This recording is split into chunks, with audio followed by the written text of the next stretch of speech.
on the grounds that he couldn't get a fair trial at a court so close to the scene of one of the September the 11th attacks. He was found guilty in New York yesterday of conspiring to kidnap Western tourists in Yemen and trying to set up a terrorist training camp in Oregon.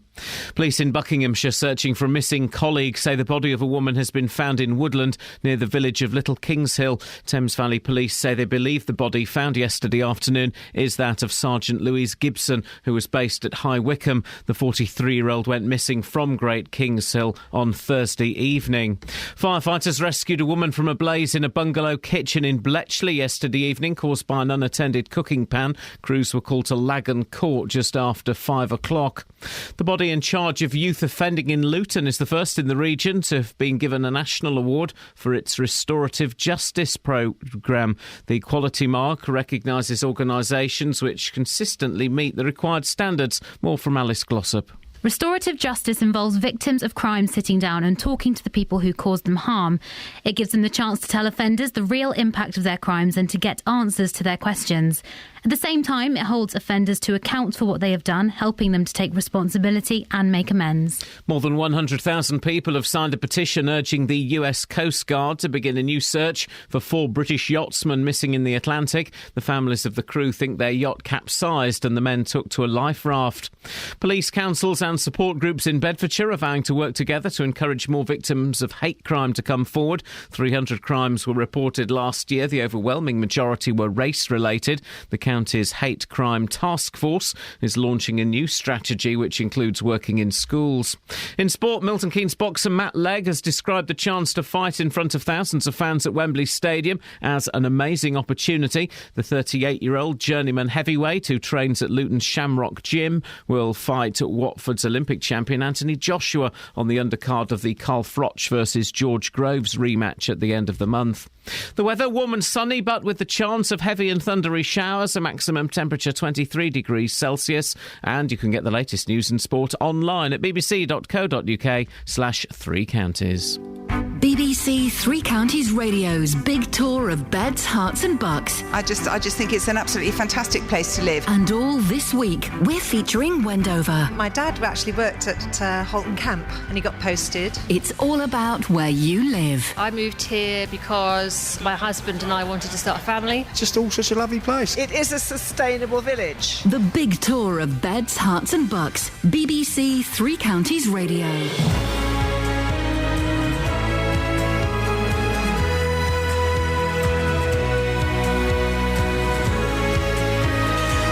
This is Iain Lee, BBC Three Counties Radio. What a lovely morning. Isn't it nice? Lots to talk about today, including good news for older women in Bedfordshire. You might get a free IVF cycle, if you want one, obviously. They're not going to force it on you. Bad news if you're under 40. It means one less chance for you. But should we really be giving it on the NHS? Good news, I see what you've done here, Kath. Excellent. Good news if you're burgled. You may be offered 10 minutes in a room with the tow rag what done it. Bad news is you're not allowed to punch them. This is great. You found a formula. You're sticking with it. Go me. Here we go. Right. And good news if you're a woman. A Berkhamsted garage is holding a special event to make you less frightened of driving. Woo! But... You're such a plum. But bad news if you're a frightened man. This is strictly ladies only. Bad news, fellas. Bad news, fellas. But if you're a confident man, you could just stride in there. Take your pick. You've got no place there. No, not at all.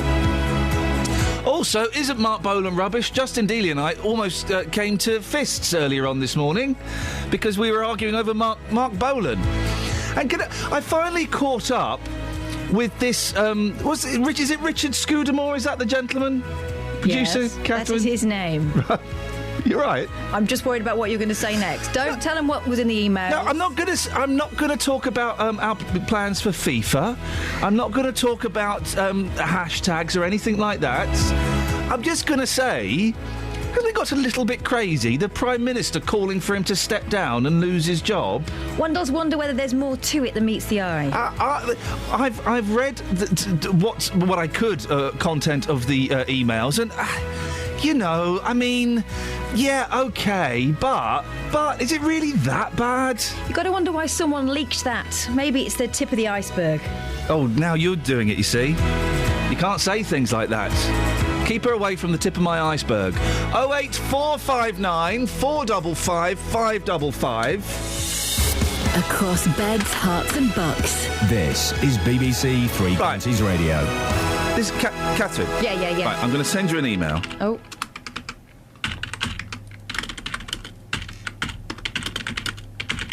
Right. Very heavy-handed. He's typing with his thumbs. No, I'm not. I'm just a powerful typer. I know what I want. I'm direct. I've sent you an email. Oh. Should I lose my job for sending you that email? I'm just going to forward that to Daily Mail. No, don't forward it. No, don't forward it to anyone. That's a private email. Yes, it's on a BBC account. Do you know what? I think it's a particularly ugly term. All right. Okay. Then. Well, let's clean it up a bit.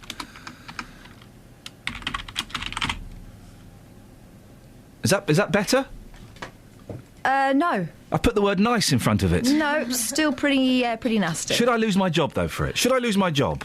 We're mates. That's a little bit of bants. Should I lose my job for that? No, but what would make someone see that between two mates, a third party, and think the world needs to know about this? Unless... All right, OK, so either it's money... Yeah. Or there's a deeper problem and this is just a symptom of it. 08459 455 555. Let's have a bit of it. I'm watching a film about Joan Jett at the moment. Oh, really? Yeah. Is it good, then? Not really. I saw him dancing there by the record machine. I knew he must have been about 17. He was going strong, playing my favourite song. And I could tell it wouldn't be long that he was with me, yeah, me. And I could tell it wouldn't be long that he was with me, yeah, me. Singing, I love rock and roll, spending all the time in the jukebox, baby. I love rock and roll, so come and take your time and dance with me. Ow! He smiled, so I got up and asked for his name. That don't matter, he said, 'cause it's all the same. So can I take you home where we can be alone? And next we were moving on, he was with me, yeah, me. Next we were moving on, he was with me, yeah, me. Singing, I love rock and roll, spending all the time in the jukebox, baby. I love rock and roll, so come and take your time and dance with me.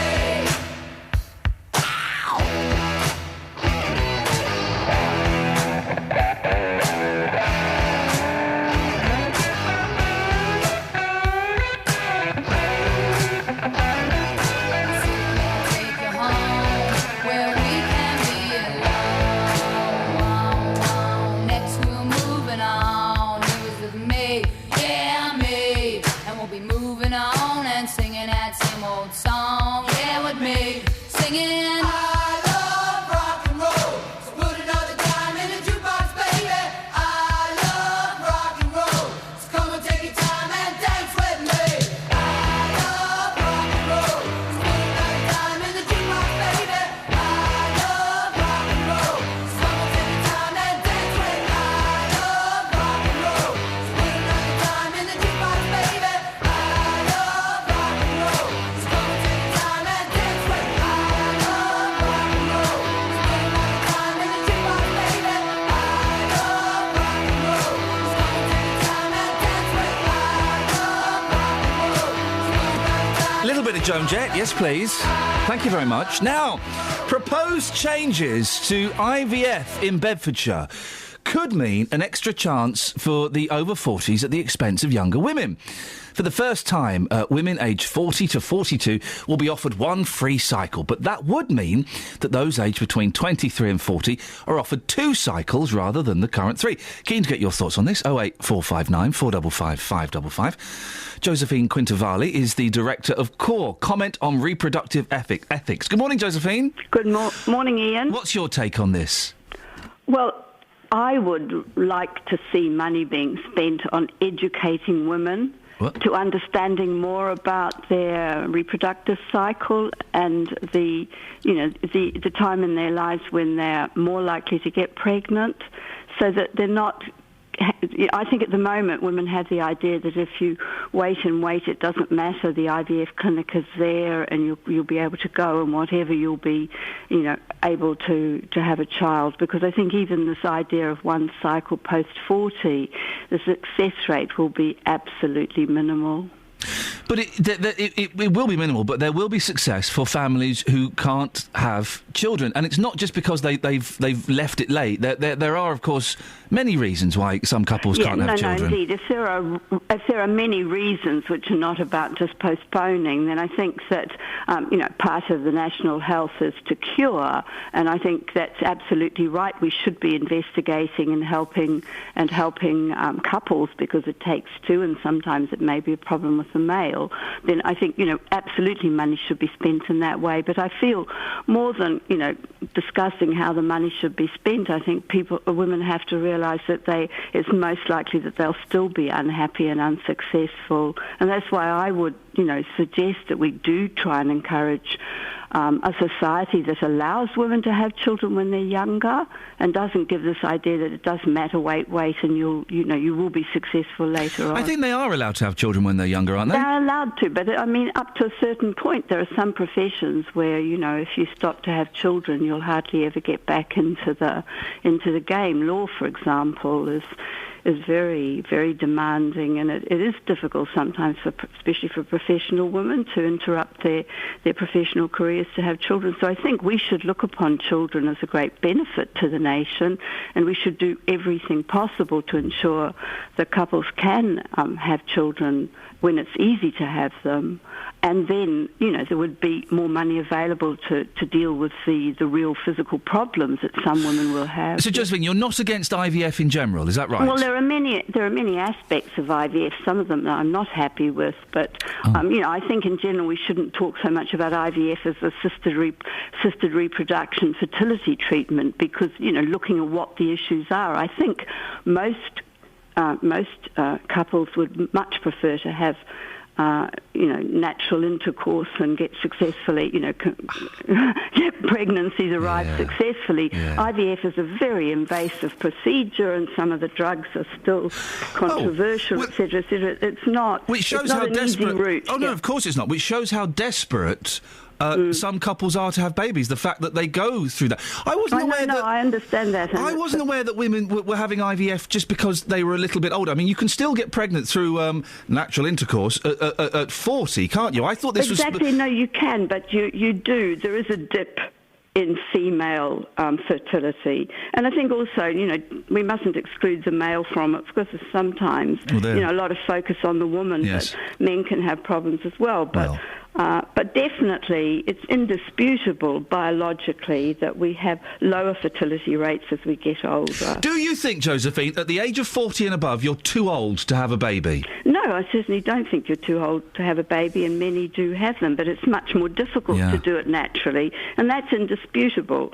But, I mean, you need to look at issues like, how do we approach this if you're talking in terms of adoption? Do we put upper age limits on when you can adopt a child? But what happens naturally, no discussions whatsoever. But look, respecting nature starts to peter off. And it's much earlier than women think, too. You're more likely to see the dip begin in mid-30s. So I think this is what I'm saying. Get a message out to couples and to women about the reality of their fertility, so that they don't imagine there's always the IVF response which will be successful. And I mean, one cycle, it's a real lottery at that stage. One cycle post 40, whether it'll ever be, you will be lucky. Well, you've got to be in it to win it. Josephine, thank you very much indeed. Josephine Quintavalli, Director of CORE. Comment on reproductive ethics. Your thoughts, please. There is, of course, an argument that we shouldn't be giving IVF on the NHS. Very, very expensive, and some would consider it possibly a luxury. 08459 455 555. Travel news for beds, cards and bugs. BBC Three Counties Radio.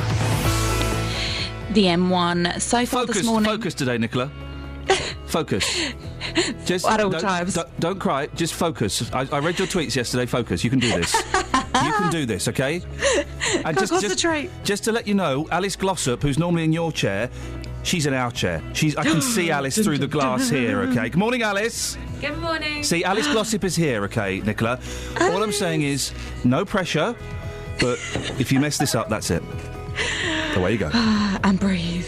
The M1 is starting to build up a little bit between junction 10A for the Kidneywood roundabout and junction 10 for Luton Airport. Those major roadworks continuing there.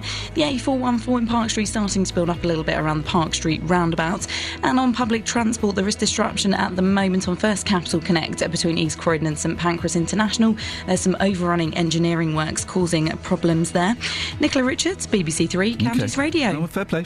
Alice Glossop, you heard Nicola there. What do you think? It was great. Yeah? Yeah, so great. Love you. Do we... Well, hang on. Enough of the travel love. Do we keep her for the next one, Glossop, or do you want to step in? No, I think she's doing great. Nicola, well done. We'll speak to you later. Speak to you later. Thank you. No, we'll keep an eye on this lot. Right, 6:17. It's Tuesday the 20th of May. I'm Iain Lee. These are your headlines on BBC Three Counties Radio. Women aged up to 42 may soon be able to get IVF treatment on the NHS in Bedfordshire, but it does mean cutbacks for younger women. Lawyers for the radical preacher Abu Hamza say they're to appeal against his conviction in the US for terrorism offences. And police in Buckinghamshire, searching for a missing colleague, say the body of a woman has been found in Woodland. They believe the body is that of Sergeant Louise Gibson, who was based at High Wycombe. BBC Three Counties Radio.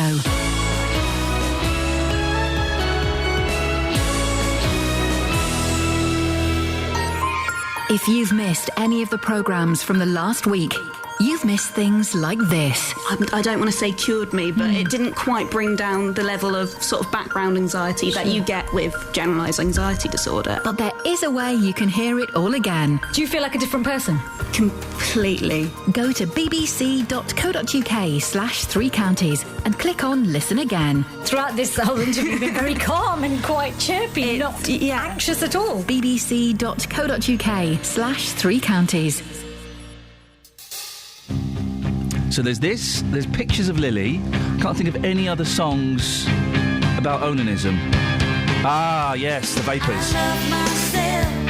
I want you to love me. When I feel down, I want you above me. I search myself. I want you to find me. I forget myself. I want you to remind me.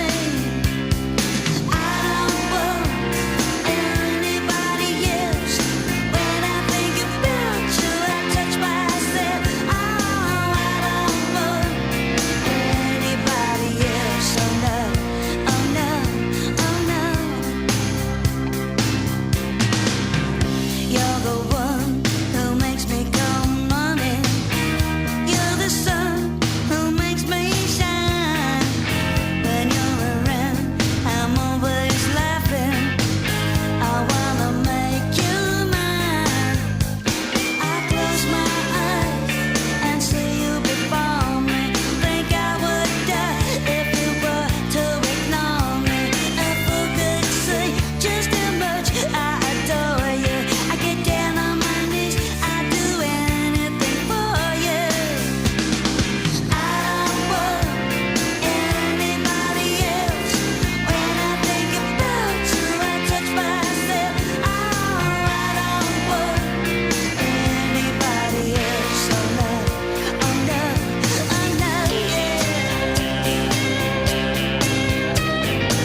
I don't want anybody else. And when I think about you, I touch myself.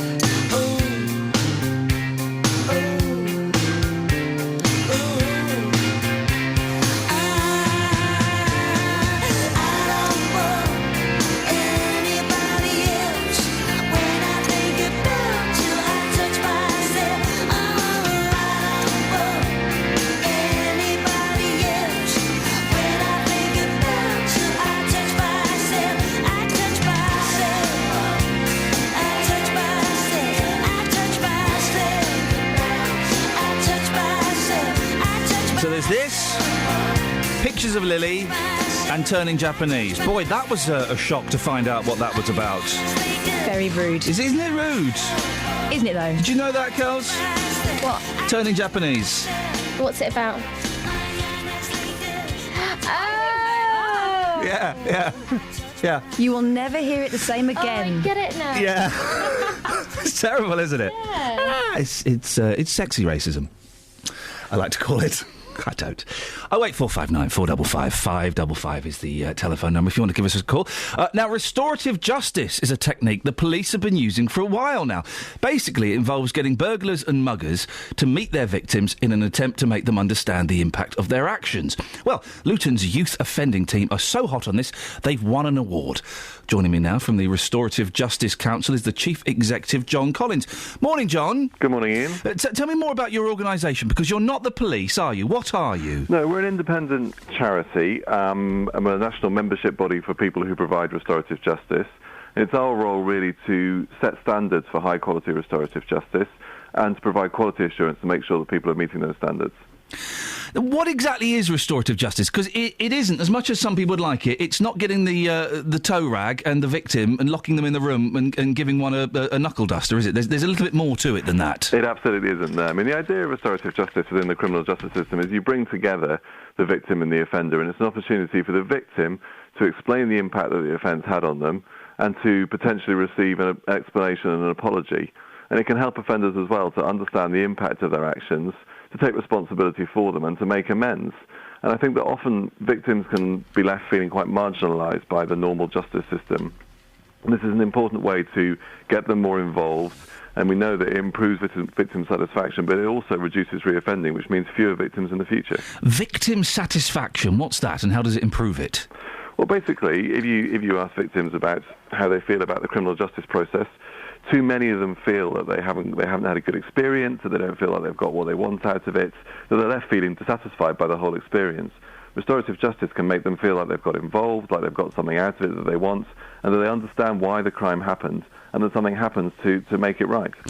We've talked about restorative justice on this show before, and there will be people listening, and they may well call in this morning saying, oh, for goodness sakes, what a load of old hippie nonsense, just lock them up. Well, I mean, the thing about restorative justice is it doesn't have to be an alternative to conventional criminal justice responses, and for very serious crimes, people may well still go to prison. So it's not necessarily an alternative. I certainly wouldn't say it's hippie nonsense. I mean, it's now pretty conventional thinking. It's supported by all three of the major political parties, and it's got widespread public support as well. There's been quite a lot of public polling on this. So I think there is a great deal of support for this approach now, but it shouldn't be seen as a soft option. And for offenders who've been through it, they often see it as much tougher than a normal court appearance. How does it impact the offender? Well, I think that, as I said, it gives them an opportunity to really understand the impact of their actions and to take responsibility for them. And it also offers an opportunity for them to apologise and to make amends. And the evidence shows, and there's some pretty rigorous research on this, shows that it makes them less likely the frequency of their reoffending after this goes down. So fewer future offences are committed, and that's really important because it means fewer victims of crime. Luton's youth offending team has won an award. What are they doing so right? Well, what the Restorative Justice Council has done is set up something called the Restorative Service Quality Mark, which basically what it does is it assesses the quality of the service that particular organisations are providing. And it can be across a whole range of different areas, from the youth offending services, prisons, primary schools, care homes, a whole range of different sorts of organisations that provide a restorative service, either internally or to the public.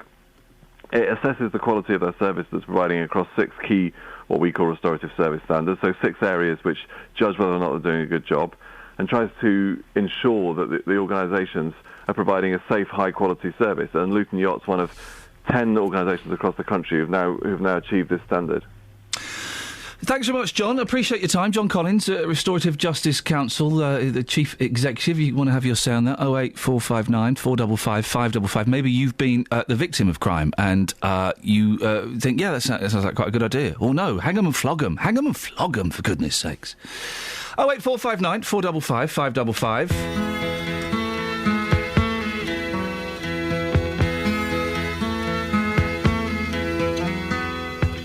Nobody can tell you there's only one song worth singing. They may try and sell you, 'cause it hangs them up to see someone like you. But you gotta make your own kind of music, sing your own special song, make your own kind of music, even if nobody else sings along. You're gonna be nowhere, the loneliest kind of lonely. It may be rough going just to do your thing, the hardest thing to do.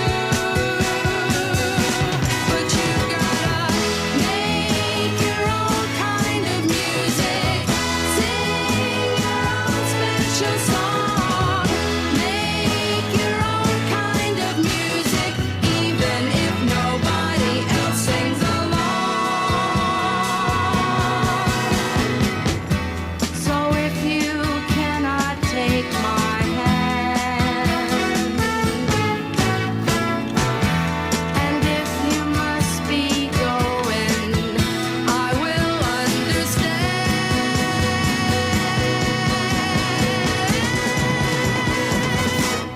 You gotta make your own kind of music, sing your own special song, make your own kind of music, even if nobody else sings along. You gotta make your own kind of music, sing your own special song.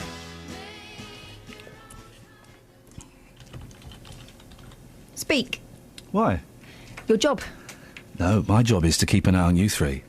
Oh, you're our supervisor. Yeah, well, in many ways. I am the keeper of the listener's licence fee. Okay. And I'm making sure it's being spent properly. And right now, you three, Boyle, Betts and Glossop. What are you writing down? Which one are you? Betts. Betts Which one are you? is Fisher? chicken. Me. Cheeky. Chicken me. Yeah. And dissing. Me. And who are you going to send that to? It's Ian's diary. I'm making notes, which I will type up. Yep. And I will send to I'll send it to the boss here. Mhm. In fact, a lot of good that'll do. And then I'll send it to Tony Hall, the boss of the BBC, the man whose PA emailed me last week. What did she email? Right, saying? just stop it. What did she email? Just stop it. What? She emailed me too. Still cheeky, Same. me. Right, which one are you? You're Boyle. Boyle's Well, going I'm off going to do it too. on one. Right, I'm doing it. Ian. Can I just say, what a shining example Glossop is setting to all of you. I've been approached to write an article about how what an art it is to produce someone Right. this difficult. Boyle is... Right, that's two. Boyle is showing off to her mates. Anyone? Any more? Anyone? Ian's shirt is undone too low. Kelly is being a massive... Offensive. Where are those emails he sent me earlier? Right. Who's the girl doing the travel? I can't remember her name. Nicola Richards. Okay, Nicola. Right, Nicola? Hello. Right.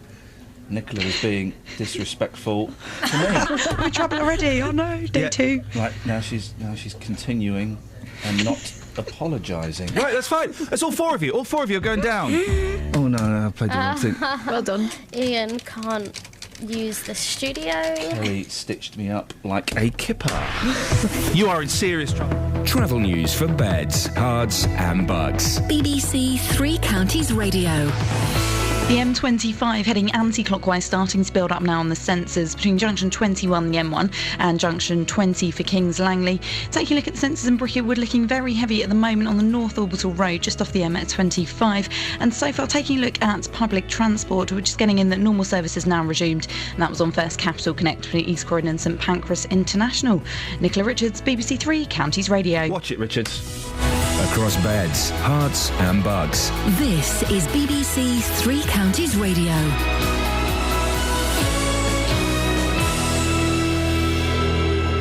It's 6:30. I'm Simon Oxley. Women aged up to 42 may soon be able to get IVF treatment on the NHS in Bedfordshire, but it means cutbacks for younger women. Lawyers for the radical preacher Abu Hamza say they're to appeal against his conviction in the USA for terrorism offences. The Home Secretary has welcomed the verdict on the cleric who was extradited from the UK in 2012. And police in Buckinghamshire searching for a missing colleague say the body of a woman has been found in Woodland. They believe the body is that of Sergeant Louise Gibson, who was based at High Wycombe. Three Counties Sports. BBC Three Counties Radio. Milton Keynes boxer Matt Legg has described the chance to fight in front of thousands of fans at Wembley Stadium as an amazing opportunity. The 38-year-old journeyman heavyweight who trains at Luton Shamrock Gym will fight Watford's Olympic champion Anthony Joshua on the undercard of the Carl Froch versus George Groves rematch at the end of the month. Someone said to me it's going to be like a gladiator arena to be in there on that night. It will be. We're in the main fight with the 80,000. I mean, my fight is the first one on, but that would still be amazing to have any amount of people at Wembley Stadium. It'll be amazing.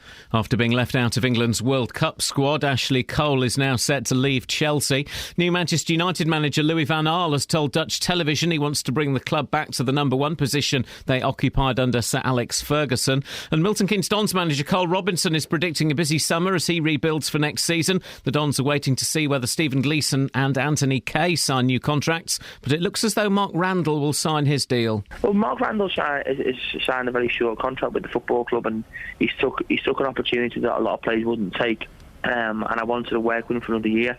I see tremendous ability in him. I see a lost boy still. I still see an awful lot of improvement, and he's a project that I'm really looking forward to working with. Stevenage manager Graham Westley says Jimmy Smith wanted to leave after the midfielder joined Crawley for an undisclosed fee. Westley says the player made it clear he didn't want to play in League Two. England's cricketers faced Sri Lanka in the first of the T20 internationals at the Oval this evening, and in golf, Hertfordshire's Lucy Williams qualified for next month's Women's US Open yesterday at the Buckinghamshire Golf Club. Williams from Wheat Hampstead was level par over her 2 rounds and qualified with one of the best 8 scores. BBC Three Counties News and Sports. The next full bulletin is at 7. Across beds, hearts and bucks. This is Iain Lee. BBC Three Counties Radio. I'm really glad that I've got the Sun today. Former squaddies' top tips. SAS guide to surviving the urban jungle. Oh, yeah, I know these. A car hurtles towards you on the street. Would you know what to do? Or what if you woke up in bed to find an intruder? You might go blank, but ex-SAS survival expert Big Phil Campion, he is a big fella, knows exactly what to do. His new book, Big Phil Campion's Real-World SAS Survival Guide, gives top tips. Right, so the car's coming towards you. What do you do? What do you do? Do you get out of the way? No, you roll across the bonnet. That's what the SAS would do. Wow, you're right. It says here, surviving a hit and run. If a car comes straight at you, jump on the bonnet. Yes! Jump on the bonnet. Roll into the windscreen and protect your head. Yeah. Well, I would move. I mean, yeah, of course you would. What I'd do is you're a civilian. But I'd do this, right? So you're coming towards me. Yeah. Feign to the left, so you turn that way to kill me, and then I run this way. Oh, right, like a crab. Yeah. And with the intruder, what do you do? It comes in your house. They don't give you that one. That one you've got to buy the book for. What I would do is snuggle down under the covers, pretend I was just a heap of clothes. If your body's completely covered by the duvet, you're safe, aren't you, from all monsters? Yeah, and vampires. Dealing with an aggressive dog, keep your fists clenched. Use an object as a barrier between you and the dog. Oh, you don't say. This guy's got a wheelie bin. He's got a wheel. That's not a dog. That's a wolf. Yeah, it's going for him. Right, come and grab my hair. I've been taught an SAS technique, by the way. I don't think I could do it in this dress. Grab my hair. Right, really grab it. Right. What's that hand doing? About to punch you in the Don't face. punch me in the face. You've just grabbed my hair. All it is a hair grab. It's not a hair grab leading to a potential face punch. So, hang on. Rotate your head under their arm. Oh, no, you're going to break my arm. Move quickly to grab the crook of the arm with both hands. Pull down firmly.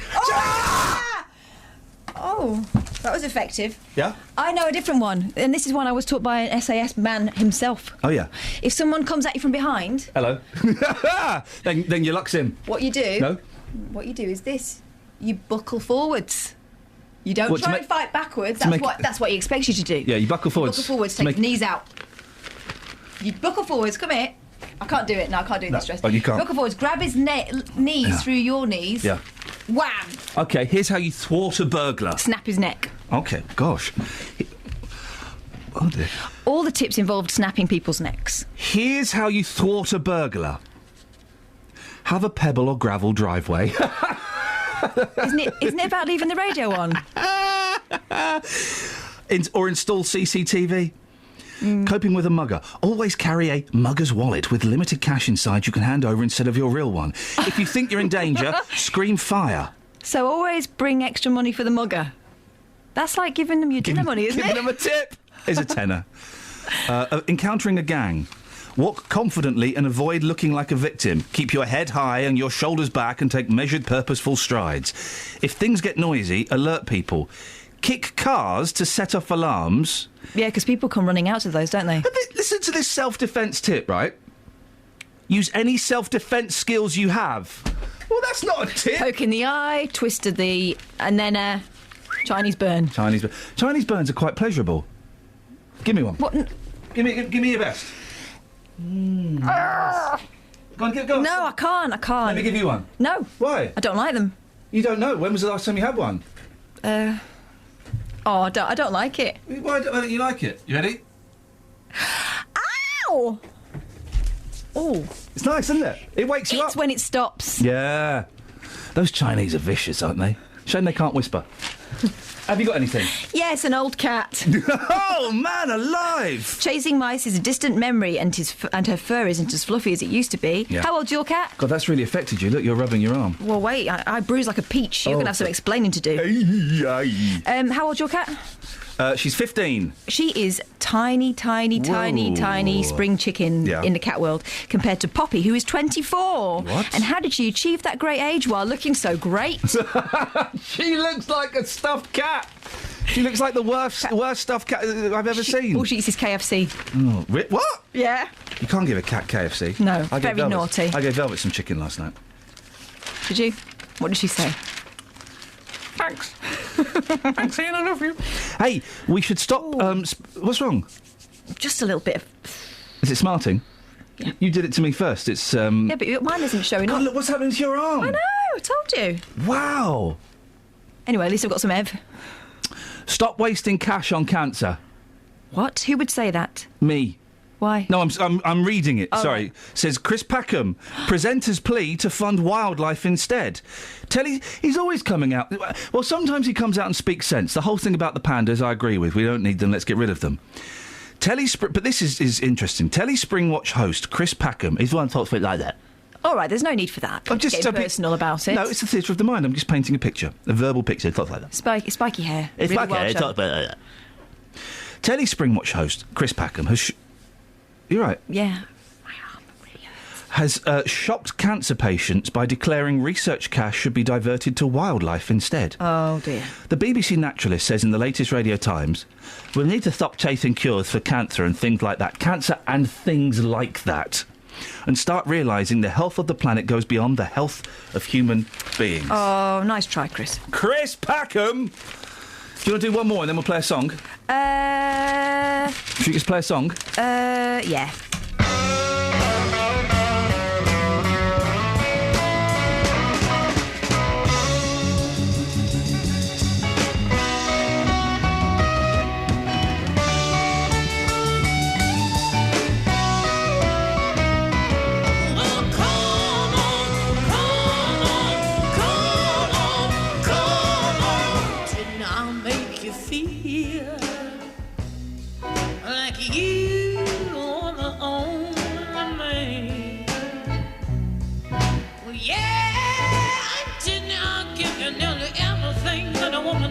possibly can. Honey, you know I did. And each time I tell myself that when I think I've had enough, but when I'm gonna show you, baby, that a woman can be tough. I want you to come on, come on, come on, come on and take another little piece of my heart now, baby.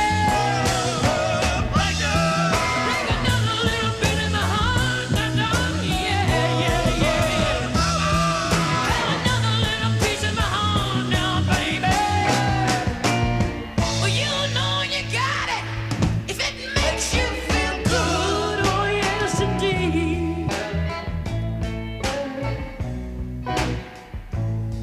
You're out on the streets looking good, and baby, deep down in your heart, I guess you know that it ain't right. Never, never, never, never, never, never heal me when I cry.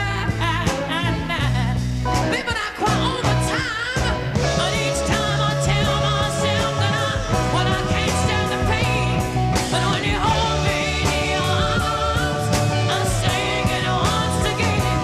I said, come on, come on, come on, come on. You take another little piece of my heart now, baby. Break another little bit of my heart now, yeah. Have another little piece of my heart now, baby. Well, you know you got it, child, if it makes you feel good.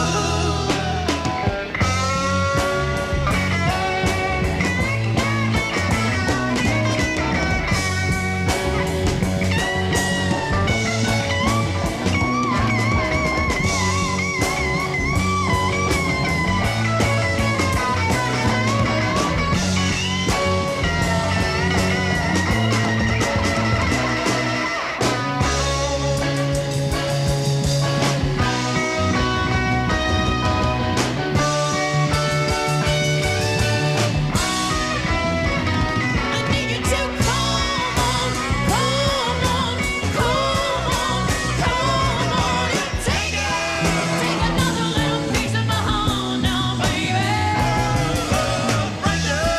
Break another little bit of my heart now, yeah. Come on now. Have another little piece of my heart now, baby. You know you got it. Take another little piece of my heart now, baby. Yeah. Speaking of dead rock stars, Yes. did you see the Michael Jackson performing at the, what was it? It wasn't the Grammys, was it? The BMAs. The Billboard. It was the BMAs, Billboard. the Billboard Music Awards. Yeah, I did see it. I thought it was amazing. I thought it was an interesting response. He's been dead for 5 years. Exactly. Yeah. I've seen some artists who should have put that on rather than turning up. Yeah. I thought it was amazing. I saw it last night. Apparently it's had a bit of a... It was quite muted, the audience response afterwards. Well, some of them were crying. I don't think they knew whether they should be enjoying it or not. It's not like being in church and you know, we got told off in Assembly once because we applauded a religious reading. Oh. Mrs. Payne, the headmistress, told us off. Maybe some people felt that, but it was doing a... I thought it was a good song, and I thought it was a good performance. Yeah, it isn't interesting how with just a few stock moves you recreate one of the greatest performers. His mouth in was a living bit. memory. His mouth was a bit funny. Yeah, it was a bit like a Sims version. Yeah. But you know, fair play. Fair play to that. So what does that hologram do now? That exists now, does it? That's living somewhere. I think they just switch it off, don't they? Oh, what? Switch it off. You're thinking of the real Michael Jackson. This is this hologram just goes around. Do it like He could do it anywhere, I guess. Should be able to hire it out for parties. Yeah. Oh man, that'd be awesome. Ow! Is that Michael Jackson? He did that, didn't he? Yeah, he did that. I'm smooth criminal. Boom, boom, boom, boom, boom, boom, boom. Actually, we don't need the hologram. I'll do it for you. Travel news for beds, cards and bugs. BBC Three Counties Radio. The A1M heading southbound, looking rather slow at the moment on the speed sensors at junction 7 for Stevenage. In Bricketwood, rather heavy at the moment on the North Orbital Road, just off the M25. And the M25 itself looking rather heavy, heading anti-clockwise between junction 21, the M1, and junction 20, Kings Langley. So far on public transport, we're not seeing any reported problems or delays to the trains. Nicola Richards, BBC Three Counties Radio. Thank you very much. 6:46. It's Tuesday, the 20th of May. I'm Iain Lee. These are your headlines on BBC Three Counties Radio. Women aged up to 42 may soon be able to get IVF treatment on the NHS in Bedfordshire, but it means cutbacks for younger women. Lawyers for the radical preacher Abu Hamza say he's appealing his conviction in the US for terrorism offences. And police in Buckinghamshire searching for a missing colleague say the body of a woman has been found in Woodland. They believe the body is that of Sergeant Louise Gibson, who was based at High Wycombe. 08459 455 555. In a few moments, I'm going to be taking Justin Dealey down a peg or two. But before that, let's get the weather. Here's Kate. Beds, Hearts and Bucks weather. BBC Three Counties Radio. Good morning. Well, it's a bit of a change in our weather today. We've got a lot more cloud and the chance of one or two potentially quite heavy showers. But the good news is it should stay reasonably warm as we head through the course of the day. A bit more cloud around first thing. We should get some bright spells through the course of the morning. It's as we head through the latter part of the morning, through mid-morning onwards, really, we're likely to see one or two of these very heavy, thundery showers. Perhaps a bit of hail mixed in there as well. They're going to come and go and pop up pretty much anywhere through the course of the day, but we should get some sunny spells, or at least some drier, brighter spells between them, and it's during those that we'll get our maximum temperature. Still warm, we could get up to 23, 24 Celsius. Overnight, we're still going to get these showers rumbling through for the first part. Through the middle part, they'll dry out. That's going to allow mist and fog patches to form as we'll get some clear spells. The minimum temperature staying in double figures, even in the countryside, we're down at 10 Celsius. More cloud around for Wednesday, outbreaks of rain pushing in from the continent tomorrow. Some of those quite heavy as we head into tomorrow evening, but the maximum temperature, again, still reasonable, but a bit cooler than today. 17 Celsius, 63 degrees in Fahrenheit. And that's your forecast.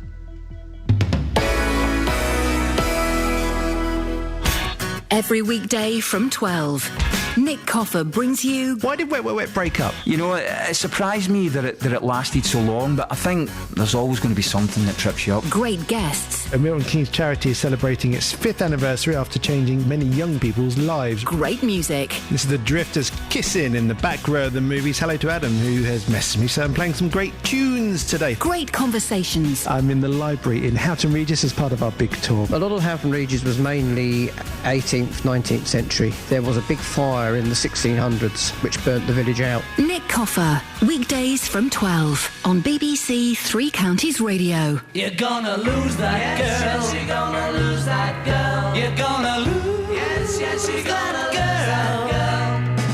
If you don't take her out tonight, she's gonna change her mind. Gonna change her mind. And I will take her out tonight, and I will treat her kind. Gonna treat her kind. You're gonna lose that girl. Yes, you're gonna lose that girl. You're gonna lose. Yes, you're gonna lose that girl. If you don't treat her right, my friend, you're gonna find her gone. Gonna find her gone. 'Cause I will treat her right, and then you'll be the lonely one. The only one. You're gonna lose that girl. Yes, you're gonna lose that girl. You're gonna lose. Yes, you're gonna lose that girl. You're gonna lose. Yes, you're gonna lose that girl. I'll make a point of taking her away from you. Watch what you do, yeah. The way you treat her, what else can I do?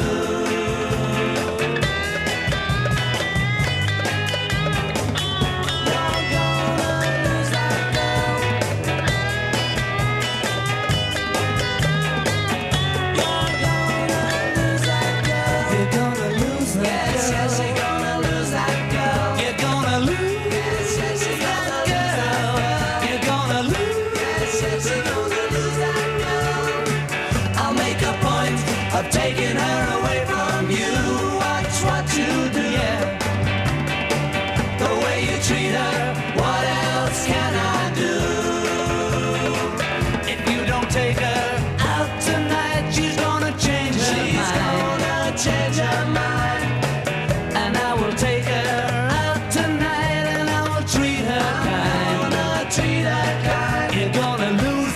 man. You're gonna lose that girl. You're gonna lose.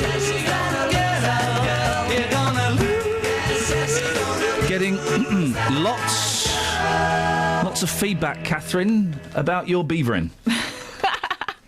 I was a ranger guide. Oh, I thought you were a mega beaver. No. No? That's a vicious rumour. Okay. Sorry about that, I got confused. I've got more powers than a mega beaver.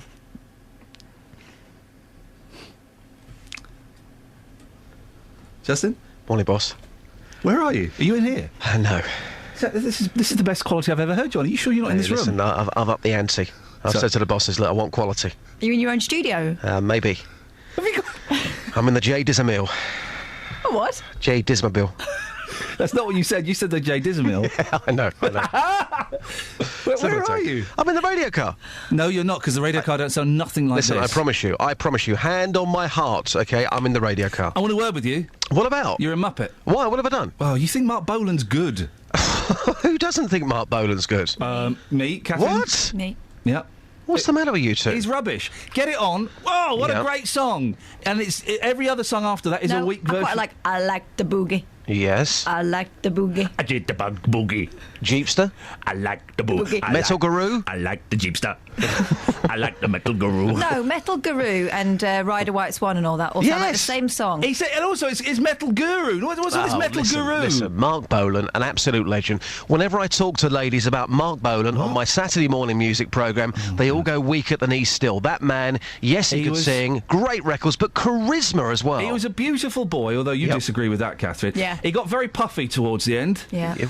Yeah. Yeah, well... That's the Bolan I remember. Yeah, but it's just rubbish. that kind of sort of glitter band sounding guitar, that sort of cheap and cheerful... It was rubbish, mate. I'll tell you what, then, T-Rextasy, the UK's #1 tribute act to T-Rex, wherever they go, they've been at the stables recently, they always sell out because the man, the music, legendary. Because people forget that he only had one song and all his other songs sound like that one song. Does it really matter? I like the boogie.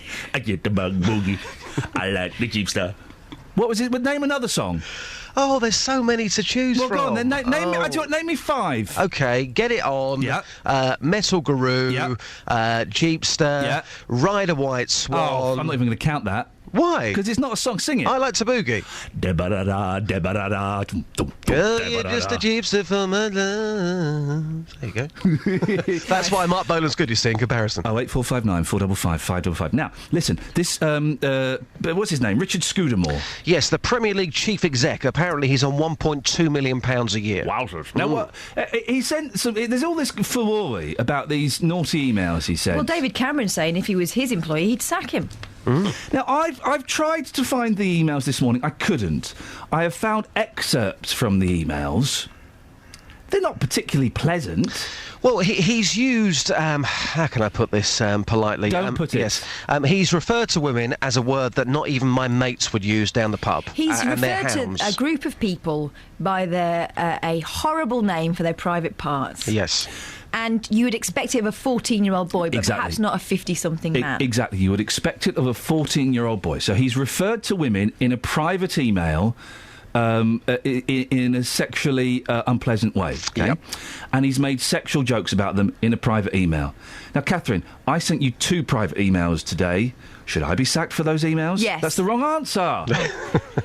It's the wrong answer. We're mates, and I've sent you private emails. Yeah. Okay, so no. Should you be sacked for them? Yes. No, that's the wrong answer, Justin. The thing is, Ian, you know, with this particular story, some would say, well, he's done absolutely nothing wrong. He's having banter, but you got to remember the position that he's in. He is the chief exec of the Premier League, an organisation worth billions of pounds.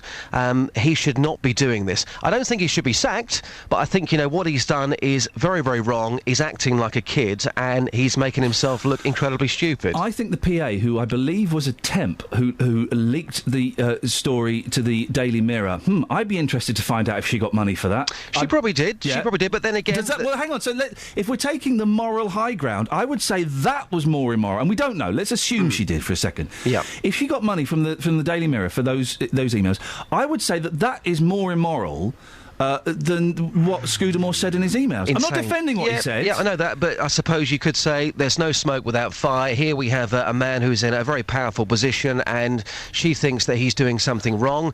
We're always trying to attract more women to come into the game, so somebody who's at the very top making comments like this, there's an argument that says, well, these comments should be out there. He should be named and shamed for what he's done. Also, it makes me question the judgment of someone who thinks it's OK to run that past a woman. You know, OK, send whatever you like between you and your mates. You can be as daft as you like. But why would you think it was OK to say it in front of someone else? Unless it's a symptom of the sort of behaviour that maybe he behaves like that all the time. It's an interesting one. I mean, personally, I wouldn't do this, but I would probably get away. Hang on. No, I wouldn't. I wouldn't. No, the terms that he's using to describe women, even, you know, with my closest friends when it comes to banter, not even I would do that.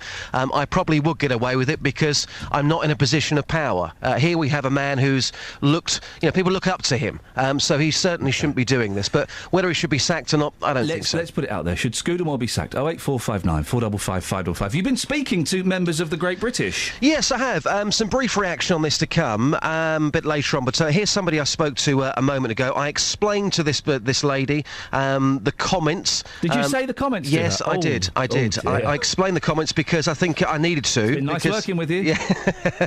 But I explained how he described women. Here's what this lady had to say about that.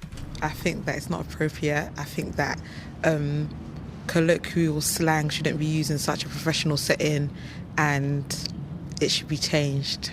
That's what I think. I mean, even though that email hasn't gone to you directly, you seem to be highly offended by what's being said here about women. Yeah, because as species or a sex, so it be said, we're put up with a lot of obstacles and challenges, and as we're fighting to become equal, it's not correct that people are always trying to differentiate between women and men in such a negative manner. Now, I'm right in saying that you run your own business. Now, do you think some people look down on you because you're a lady? Even still, do you think some people have got that attitude out there? Yeah, I feel like some people don't take me seriously. Just because you're a woman? I'm here to prove what I need to prove, so it's okay. I'm just going to keep on doing what I want to do and keep on showing and knocking down those barriers for me and for people of the future. Wow, people of the future. Justin, excellent stuff. And also, you're right, Catherine, you pointed out, I'm not sure that Scudamore even used the word. I think it was the solicitor or the lawyer that he was, and that's a debate for a different day, what's the difference? But it was the lawyer that used the term, the chap he was chatting with. But is that the sort of thing banter should be engaged in? People do say stupid things when they think no one else is watching. But the banter that we as a team have upstairs... would get inappropriate. It was inappropriate. Would get you and Justin the sack. Wow. Yeah. Me and Justin. Yeah, exactly. No, didn't me. Travel news for beds, cards and bugs. BBC Three Counties Radio. The A1M heading southbound on the speed sensors looking very slow at the moment at junction 7 for Stevenage. In Bricketwood, very slow moving at the moment on the North Orbital Road, just off the M25. The M25 itself's looking heavy, heading anti-clockwise between junction 21, the M1, and junction 20 for Kings Langley. And in Borehamwood, it's queuing at the moment on the Barnet bypass heading southbound between Stirling Corner and Mill Hill Circus. And in Watford, looking rather heavy at the moment on Exchange Road, just around Beecham Grove. So far on the trains, not seeing any reported problems or delays. Nicola Richards, BBC Three Counties Radio. Thank you very much indeed. Right, so should Richard Scudamore lose his... It's not very often we do a kind of sporting story, but I suppose this is bigger than sport. Should he lose his job? I think he should get a slapped wrist, but losing his job seems a little bit extreme to me. Local and vocal across beds, hearts and bucks. This is BBC Three Counties Radio.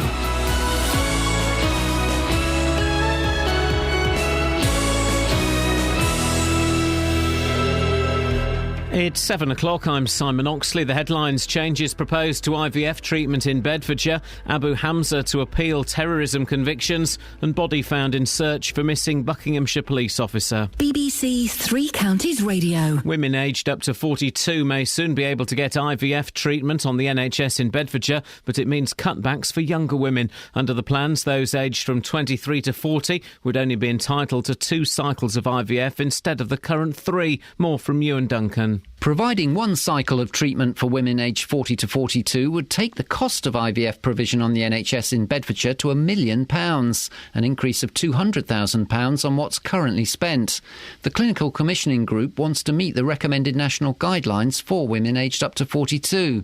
But to avoid cuts to other services, it's considering whether to reduce the IVF cycles offered to women under 40, which would actually result in saving £150,000. Lawyers for the radical preacher Abu Hamza say they're to appeal against his conviction in the USA for terrorism offences. The Home Secretary has welcomed the verdicts on the cleric who was extradited from the UK in 2012. The BBC's security correspondent is Frank Gardner. He was a clown figure to many, but he radicalised others and he was far more dangerous than the security services realised. So for years they let him get on with his vitriolic sermons, radicalising people and thinking, he's just a noisy guy, we don't need to take any notice of him. They should have done, and I think they realised too late their mistake.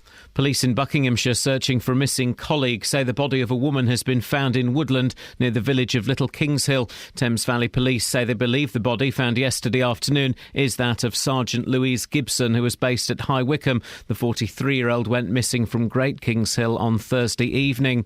More than 100,000 people have signed a petition urging the US Coast Guard to begin a new search for 4 British yachtsmen missing in the Atlantic. The families of the crew think their yacht capsized and the men took to a life raft.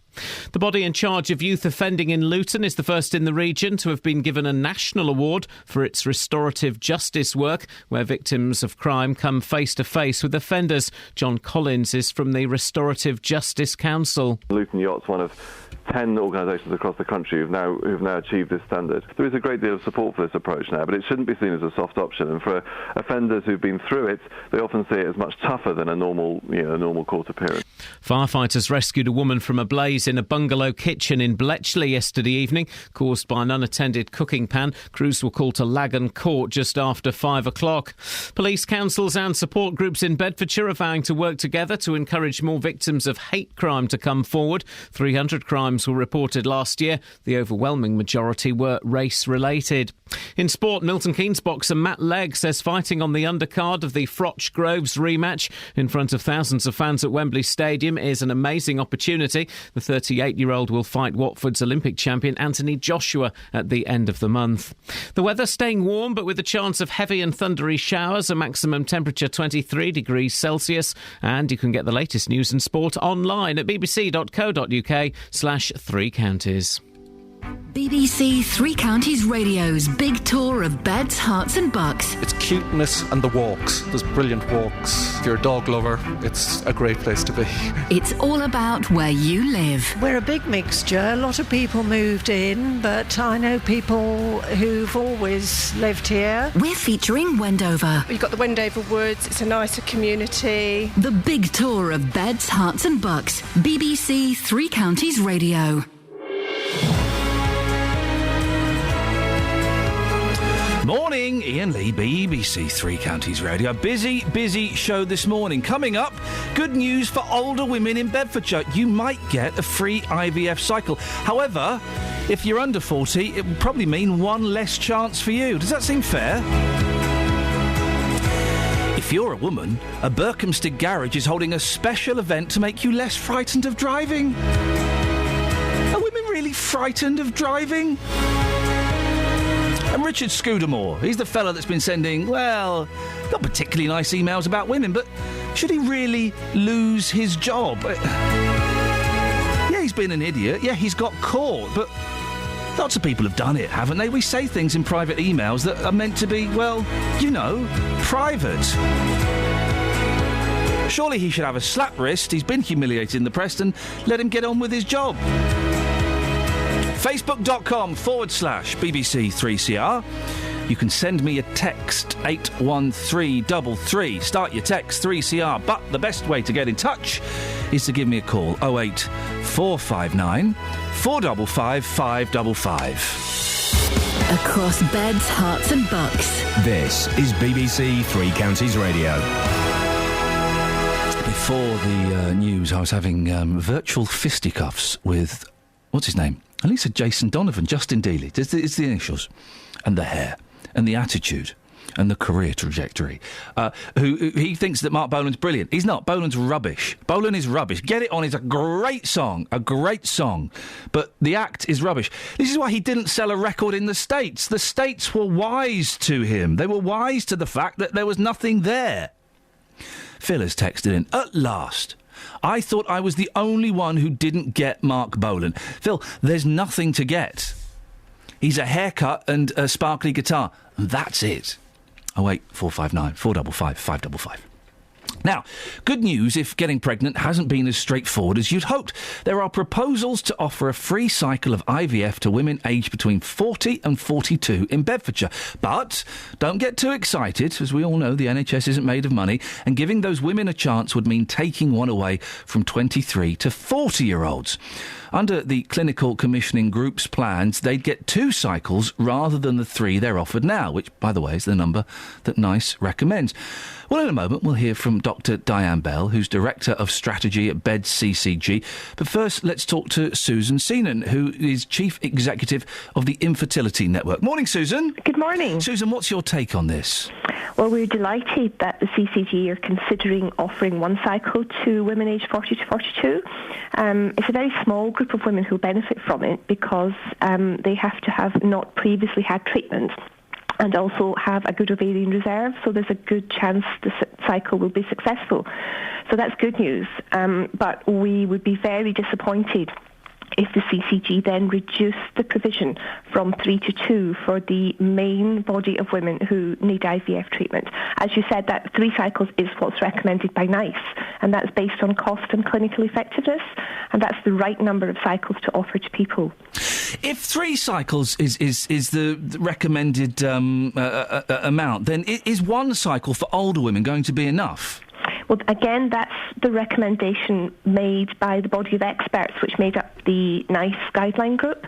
They looked at this group of women and decided that with all the evidence around, 1 cycle for that age group was the most optimum number of cycles to offer. These women have not previously tried IVF treatment, and they decided it was only right that they should be able to at least have 1 attempt at IVF. More would be good, but like you say, the NHS isn't made of money, so it's really just offering them a chance. And in that age group, 1 cycle was thought to be the best. Disappointing for younger women, though. Absolutely. NICE recommended 3 cycles, and we have worked with the National Infertility Awareness Campaign for over 20 years now, with the old PCTs and now with the CCGs, trying to make sure that they did follow the NICE guidance. Unfortunately, many of them don't. And what that means for couples and women is that they can access treatment depending on their postcode. And if the cycles are reduced in some areas, it means that they are being unfairly discriminated because of their postcode, and that's completely not fair. Susan, there will be some people listening who would think that to spend any money on IVF is an unnecessary luxury when there are people with illnesses and diseases that aren't getting treatment because of cuts to funding. Yeah, well, there's a couple of points there. First of all, infertility is actually an illness. People don't choose to suffer from infertility. It's not a lifestyle choice. It's not a luxury. It's the most basic biological function. And it's only fair that they can access a limited amount of treatment to help them. But having children is a luxury, isn't it? Actually, it's not a luxury. It's not any more a luxury than a happy, healthy lifestyle and living healthily and not suffering from any other debilitating illness, because infertility has a huge impact on people's lives. And I think if people haven't been through it, they don't and probably can't be expected to understand it. What's wrong with adopting? Well, various things. There's nothing wrong with adopting if it's the right thing for you, but it's not as easy as people think. There's not a whole load of babies sitting there just waiting to be adopted. It's a very difficult process. It's mostly older children who are around for adoption, and a lot of these children come with an awful lot of problems. It's not straightforward to go through the process, and it just isn't right for everybody. For some people, yes, it's the right option, but it's not the right option for everybody. Susan, stay there. We'll come back in a second. I want to bring in Dr. Diane Bell into the conversation. Diane is the Director of Strategy at Bedfordshire Clinical Commissioning Group. Good morning, Diane. Good morning. Why are the number of cycles for younger women being cut? Well, at the end of the day, we have a fixed budget, as you rightly said, and we have to live within our means. We would ideally love to fund everything that NICE recommends, but we just don't think we can. And so we had decided that the important bit for us was to offer more women the opportunity of IVF. But to make that offer, we had to make efficiency savings somewhere else, so that means one less cycle for those younger than 40. 3 is the recommended. There could be a chance that you could be wasting money with just 2 cycles, as there's less chance it will be effective. Well, it's a trade-off at the end of the day. I mean, the success rate for IVF is not great at the best of it. So for women under 35, the success rate is only 1 in 3. For women over 40, the success rate drops to 1 in 7. So 2 cycles is better than 1, is better than none. Worse than 3? Yeah, it is worse than 3, but it's still better than none, and IVF will still be available free on the NHS, whatever we do. It is a postcode lottery, isn't it? A rather hackneyed phrase, but there are other places where you will still be able to get the full 3 recommended attempts. It's very variable across the country as to how much IVF, how many cycles you can get and when you can get it. Actually, what we're going to do in Bedfordshire is we haven't actually made a decision yet. What we're going to do is go and ask the population, ask people what they think. How should we make these trade-offs? And therefore turn it into not a postcode lottery, but actually postcode-based decision-making by asking people what they think we should do. Postcode-based decision-making? Yes. It's only right that if we're making decisions on how you spend money for Bedfordshire's population, for Bedfordshire's people, so we ask people which option we should take. We could stay with the existing policy, which gives people aged under 40 3 full cycles, or we could extend the age range but drop the number of cycles. So there isn't an option for people to say you keep the 3 cycles for the younger women and you add a cycle for the older women. That's not an option. No, that's not an option. Okay, so it's not. So it's postcode-based decision making within your very strict parameters. Well, we have a list. We have a number of options, and we're going to go to consult on those over the summer. And it's just this conversation we want to take out to the public. But so people will have a say in it, but it is within your strict parameters. It's within the money we have available to fund this. Okay. How do we make best use of it? What do people think? Some people might be suggesting, Diane, that this is a sneaky way of getting those who can't afford it to give up and go private. No, as I say, IVF will remain available on the NHS regardless of what happens, and it is available today. So, as I say, all we're trying to do is follow the spirit of the NICE guidance within the cost constraints that we have. Susan, do you think it's a way of getting those who can afford it to give up and go private? I think some people will ultimately be forced to go down the private route if they can't access NHS treatment. And again, you then have an unfairness because only those people who can afford to go privately will be able to. But I think that the danger with going out to the public and asking them what they think should be offered in terms of IVF is that they don't actually understand. They don't understand the reasoning behind the NICE guidance. They don't understand all the evidence that NICE made the decisions on. A lot of people don't understand the impact of infertility, and a lot of people sadly see infertility as a lifestyle choice, and it absolutely isn't.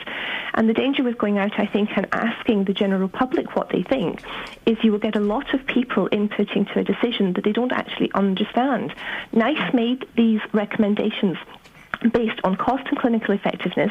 There was a lot of work went into the guidance, and NICE themselves came out last week and said, with their quality standard, that it was important that the CCGs actually followed the guidance.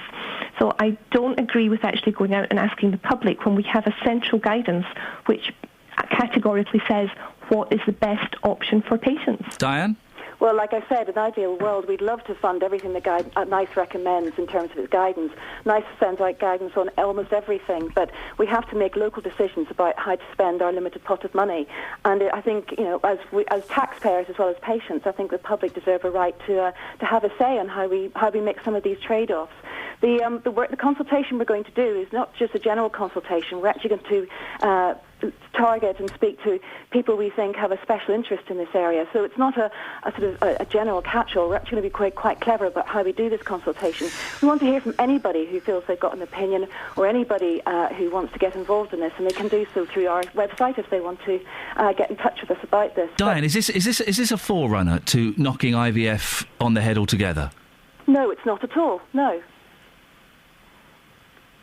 Because there are some people who do think it's an unnecessary luxury. I understand that, but as your other caller has pointed out, NICE does recommend it. It is a disease, it is an illness. People don't choose to be infertile, and there's no mention at all of not providing IVF. It does seem the one cycle for a 40-year-old woman or a 42-year-old woman, let's be honest, it ain't going to work, is it? Well, the success rate is 1 in 7. That's what NICE says itself. That would imply it's kind of a waste of money. If you're only going to have one shot at it and it's 1 in 7, the odds are stacked against you. That some people might say that's a waste of money. Well, unless you're the one woman in 7 who happens to get pregnant. And at the end of the day, we all are having families older in general. We're having careers. Women are having careers first and families later. So this is trying to keep up with just the pace of the way we live our lives too. OK, Diane, thank you very much. Dr Diane Bell, Director of Strategy at Bedfordshire Clinical Commissioning Group. The other voice you heard there was Susan Seenan, Chief Executive of the Infertility Network. I'm confused. I'm a bit fed up of hearing all this women are having careers like it's a choice. If you are a responsible person who finishes, say you go to university, say you don't. She's off on one. Say you want to set up a home where you own the house and you're married or you're with the right person and it's stable. Yeah. That's not going to happen till you're in your 30s. Yeah. You're not going to clear yourself of the debt that you would need to be able to, in good conscience, bring someone else into the world. It's not like women are making a choice. Economics are dictating that we're having to hang on. Are you talking to me? Hey up. I'm confused by... All right, sister, listen, I'm on your side. I'm going to go and burn my bra and my pants in a minute. I'm confused about... I think having kids is... What did I say it was? A luxury? Did I say luxury? It's a luxury having kids, isn't it? You could argue it's a right, but then that means that if you can't afford kids, you should be able... I think it's a luck... I tell you what, let's do the travel. I think it's a privilege. Oh, you are a poet. Travel news for beds, cards and bugs. BBC Three Counties Radio. The Great North Road's looking rather heavy heading southbound at the Black Cat roundabout at the moment, and the A1M heading southbound's heavy at junction 7 for Stevenage. The M1 also looking slow on the sensors between junction 10 at Luton Airport and junction 9 for Redbourne. Taking a look at the M25 heading clockwise, one lane's closed at the moment between junction 24 for Potters Bar and 25 at Enfield, and anti-clockwise very slow on the sensors between 21 the M1 and junction 20 for Kings Langley. Queuing at the moment on the Barnet bypass between Barnet Lane and Mill Hill Circus. And so far, taking a look at public transport, no reported problems to the trains. Nicola Richards, BBC Three Counties Radio. Hey up, Nicola! 7:18, it's Tuesday the 20th of May. I'm Iain Lee. These are your headlines on BBC Three Counties Radio. Women aged up to 42 may soon be able to get IVF treatment on the NHS in Bedfordshire, but it means cutbacks for younger women. Lawyers for the radical preacher Abu Hamza say they're to appeal against his conviction in the US for terrorism offences. And police in Buckinghamshire searching for a missing colleague say the body of a woman has been found in Woodland. They believe the body is that of Sergeant Louise Gibson, who was based at High Wycombe. BBC Three Counties Radio.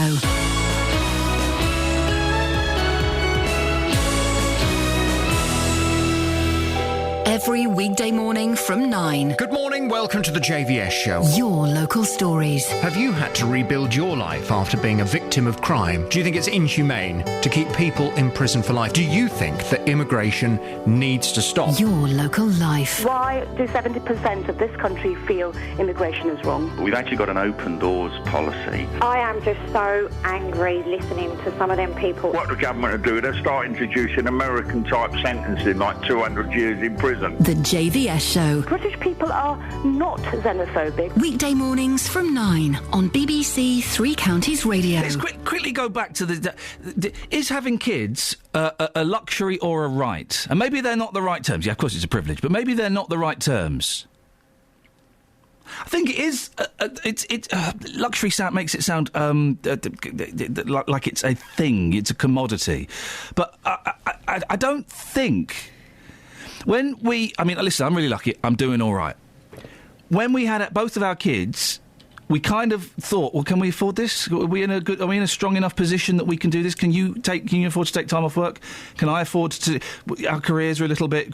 We had that conversation. Well, it seems you're a fool. What you should have been doing is getting sprogged up straight away. Man alive, I should have been having kids at the age of 20. Look at it. We spent not us together, but we spent our 20s trying not to get pregnant, and then kind of assuming that it would be as easy as that. And the experience of my friends is that that's just not the case. Well, the experience for me is. first time. Well, you're very lucky, but you can't count on that. Good stuff. I've got good stuff. You can't count on it these days. You're right. And it can be very difficult. I just don't think. We've got an email here, and I think this email kind of says what I'm trying to say, but I don't know if I'm actually trying to say this. Steve says, your guest speaker Diane wanted local opinion, so tell her this. It's just another waste of money providing a service the NHS was never set up for and cannot afford. Instead of wasting money on the very small chance IVF will be successful, target it at treatments for sick people that are effective. I'm not quite saying that. Can you give me a call and help me? I don't know what I'm trying to say. 08459 455 555. The point was raised that having kids is not a luxury, it's a right. I don't think the word right was used, but that was kind of what was implied, I think. And I don't think it... I've got it. I don't think it is everybody's right to have kids. There we go, I've said it. I've managed to put it into words that I was jumping around. I don't think it's everybody's right to have kids. If you can't afford to have kids, or if you're in a situation where having kids would be dangerous, then you shouldn't have them. You know what? If physically you can't have kids, I don't know. But not being able to physically doesn't mean you can't be a parent. No. And surely that's the most important thing. It's not the actual childbirth. To be honest, I've done it twice. I'd give it a miss next time if I could. Oh, I don't know. It's a tough one. 08459 455 555. I need your help with this one, please. If you can kind of just clear my thoughts up a bit. I'm not quite sure what I'm trying to say. I think basically what it boils down to is I don't think it's everybody's right to have kids. Does that make me sound a bit harsh? Probably does. 08459 455 555. We'll take your calls on that throughout the rest of the morning. Now, how would you feel about coming face-to-face with someone who'd burgled your house or attacked you? The process, called restorative justice, gives victims the chance to tell offenders the real impact of their crime and to get answers to their questions. Well, in Luton, the youth offending team is the first in the region to have won an award in this field. Liz King is the service manager from the organisation. Good morning, Liz. Good morning, Iain. Hi. What are you doing right? Why did you win this award? Okay, I mean, we've been sort of doing a restorative justice approach in the youth offending service for really quite a number of years now, but this was around having us kind of looked at externally by, a body called the Restorative Justice Council, who sort of operate to sort of kind of various standards of sort of delivery and things that you're supposed to be doing. And they kind of accredited us, basically. We've got a restorative services quality mark for our restorative justice services. So lots of different areas they look at. They look at kind of leadership, they look at planning and the way you actually deliver the service and your performance. And they felt that we met those national standards. So the work that we've already been doing, sort of victims in Luton can now be assured that, we've got this quality mark which sort of says, yeah, we're doing it right and we're doing it well. And how does it work, Liz? You get a victim and a perpetrator sat in a room. Are you in there? Is there a police officer in there, a counsellor? What's the setup? Okay, I mean, restorative justice is a range of different things. I mean, one of those things is actually getting the victim and the offender face-to-face. I mean, it also includes things like letters of explanation, what we call shuttle mediation. Okay, so they might not meet, but there's communication going back and forth. There are various things. But obviously, we do offer, and we always kind of work towards where kind of people want to do that, people getting together. Now, we've got staff who are trained, and that's part of the award. You have to say that you've got people who are properly trained to facilitate those restorative justice meetings, those conferences. So actually there is what I suppose the public don't necessarily always kind of maybe see is the amount of preparation that goes on before those meetings, because obviously you don't just put people in a room kind of straight away. There are, meetings between victims and the restorative workers in the service, meetings with the offenders. I mean, the last two conferences we've done have actually been in prison. We've gone into where a young person is serving a prison sentence in custody and done that restorative conference, taken the victim in and done that kind of face-to-face. So there's a lot of preparation work, a lot of risk assessment. Nobody ever gets to kind of meet unless, everyone is happy about what the purpose of the conference is and they know what they want to get out of it. And what kind of crimes are we talking about? Okay, I mean, from Luton's perspective, and again, in terms of best practice, you run them for any offence. Okay, so we will offer restorative sort of service. I mean, we are a restorative justice service. That's our kind of one of the things we badge ourselves as, and we will do early offence, early diversion, low level, what we call. They're not to victims, but in terms of the gravity of offences, they're more low level, minor theft, things like that, minor criminal damage. But that's remembering that the impact on the victim, can be huge. We're not, there to sort of make the judgment on how serious it is. But I suppose from, if what most people in the public would understand about lower level and higher, more serious offences, we will cover all of them. As I said, we've done conferences with children who are in prison, and those are for robbery offences, those particular ones.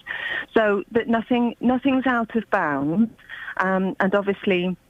In other areas, in other countries, they've done very successful conferences around, very, very serious offences in terms of murder, in terms of, but we will look at, if the offender wants it, if the victim wants it, we will try and work towards making that happen. Liz, well done. Keep up the good work. Liz King, Service Manager from the Youth Offending Team in Luton. Across beds, hearts and bucks. This is Iain Lee. BBC Three Counties Radio. Hey up, Dennis. Good morning. Wagwan. Good morning. Wagwan. Good morning. I want to say... Wagwan. What do you want about? Can you say Wagwan? Why? Just say it. Wagwan. Wagwan. Wagwan. Say Wagwan, Iain. Wagwan, Iain. Wagwan, Dennis. Goodbye. Hello. Wagwan. Come back. Yes. As a fellow father, as you are, children are a pleasure. They weren't last night. Well, they were getting right on my... Get this, Dennis, right? Putting my two boys to bed. They're 4 and 2, OK? Yeah. It was hot, so they were naked. The youngest one had nappy on. The other one, actually, the eldest had pyjama trousers on, right? Yep. They're in bed, yep. And I'm trying to read them a story. Yes. And I look down, and I said... The eldest one... This is the words that left my mouth, OK, last night. Yes. Stop licking your brother. It's weird. The eldest one was licking the younger one. He was licking him. It was assault. I said, stop. They're not dogs. I said, stop licking your brother. It's weird. And he went, oh, I'm sorry, Daddy. Yeah. And then I turned away and I was reading the book. I was reading Squash and the Squeeze. It's quite good. But I was looking at my peripheral. I've got really good peripheral vision. OK, Dennis, I can see a lot. I can see what Kath's doing now. I see that. And I could see at the peripheral, and he was looking at me. What cat are you talking about? Catherine. Oh, I thought you said cat. I was going to say, sorry, carry on. No. So I could see at my peripheral, and the eldest, he was looking at me, and he was leaning towards his younger brother, and when he thought I wasn't looking, he was licking his shoulder again. He's learning what's going to happen later on in life. He learned what happened. I gave him a smack around the ear. I shouldn't do. What? No, he's in training for when he gets a young lady. Oh, dear. You're licking her shoulders? Well, that's one of the places. Steady, Dennis. That's one of the places. Anyway, yes. About the rights of people having children. They've got a right to try. That's all. As soon as they've got a child, then the rights change. It's the child who has a right to be loved. And that's all I can say about it. What about yes. if they can't have babies the natural way? And I think we all know what we're talking about here, Dennis. Yes. Should they go and have IVF on the NHS? Perhaps once. Costs about £6-7 a pop, I think. Perhaps once. Yeah. But the chances, you need to do it 2 or 3 times to really up your chances. Yeah, but you see, in the natural way, quite often, you make a result when you don't want one. Yep. When you're not married, and that's a problem. When you're married, you try and nothing happens. But I've got a tweet here from Scott, who says, you and Boyle are basically just saying only financially secure people should have a child, i.e. middle-class people, sickening, social engineering, you're practically Nazis. I don't know. See, if you can't afford to have a kid, you shouldn't have kids. Well, look, when we were married, we weren't married, university Dennis. Students or anything like that. What are you talking about? We've never been married. You're losing the plot, mate. No. You're married to win. I know, I said... I'm married to Fandango. That's right, but what I'm saying is... When we started to have children, we just had We didn't have children, Dennis. We've never had children, for goodness sakes. Which one of us would be the lady? No, we had children. We didn't, Dennis. Honestly, I've never even met you. It's a vicious lie. Are you the lady or am I the lady? Dennis, I'm afraid we're going to have to end it there, mate. You're rambling this morning. Travel news for beds, cards and bugs. BBC Three Counties Radio. The A1M heading southbound's looking slow on the sensors at junction 7 for Stevenage. The M1 very heavy now. That's heading southbound between junction 10 Luton Airport and junction 9 for Redbourne. Taking a look at the A41, that's looking slow at the moment between the Hemel Hempstead turnoff and junction 20 of the M25. The M25 itself very slow at the moment. That's between junction 21A for St Albans and junction 20 Kings Langley. Heading clockwise, one lane's closed at the moment between junction 24 Potters Bar and 25 for Enfield. And in Borehamwood, it's queuing at the moment on the Barnet bypass between Stirling Corner and Mill Hill Circus. So far, no reported problems or delays to the trains. Nicola Richards, BBC Three Counties Radio. Thank you very much. Across beds, hearts and bugs. This is BBC Three Counties Radio.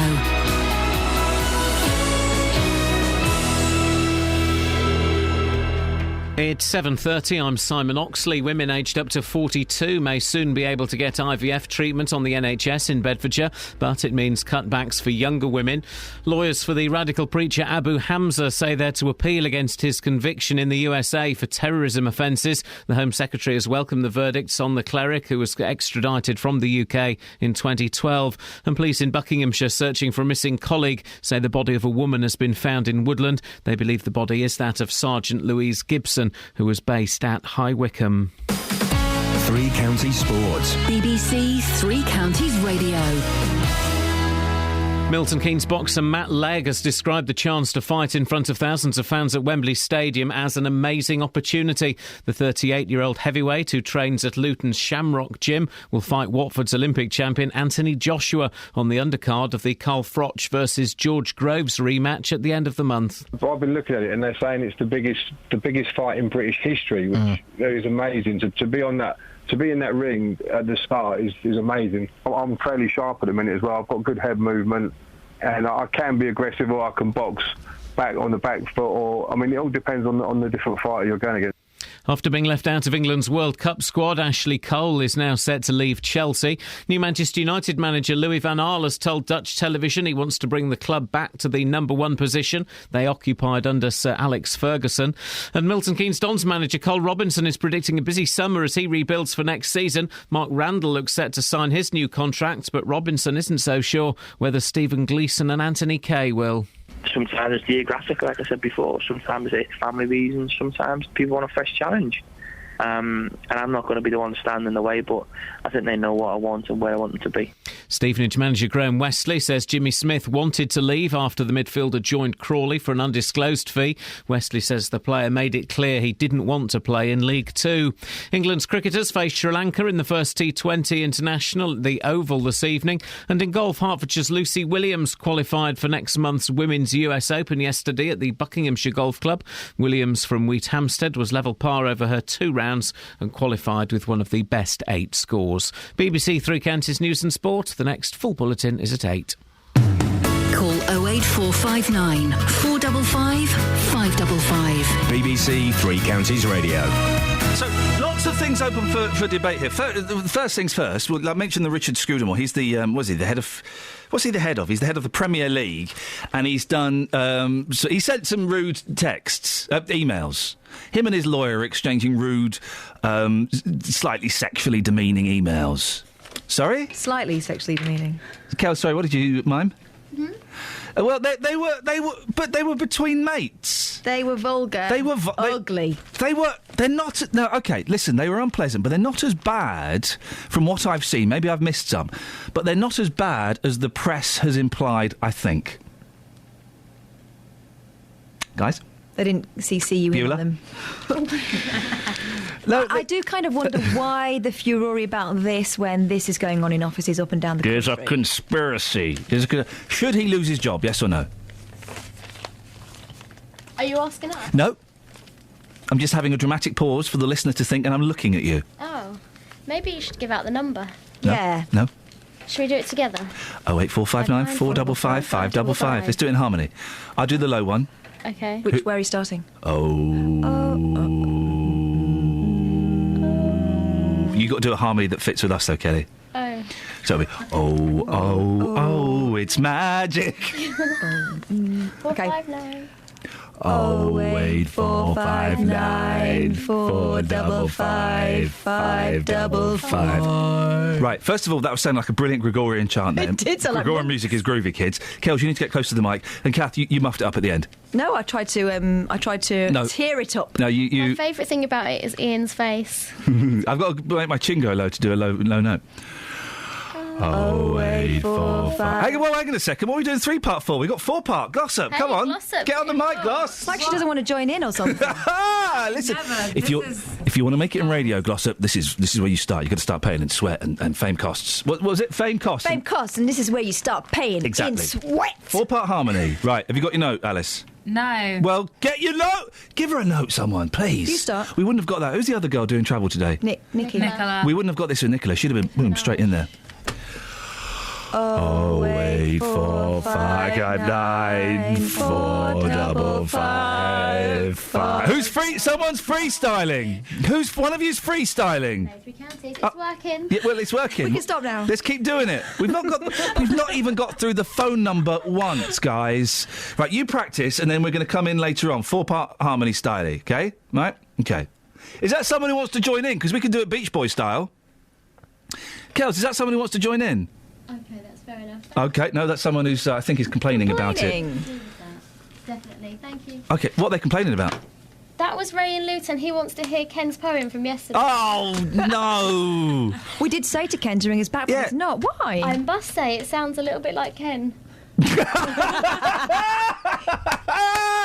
Right, here we go. 1, 2, 3, 4. 08459 455 555. We're like High School Musical. We're like High School Musical, aren't we? We're just like High School Musical. Old School Musical. Yeah. If someone wants to join in, we can take this to the next level, which is 5 Beach Boys style. If we get 2 people calling in and want to do it, 6, we're one better than the Beach Boys.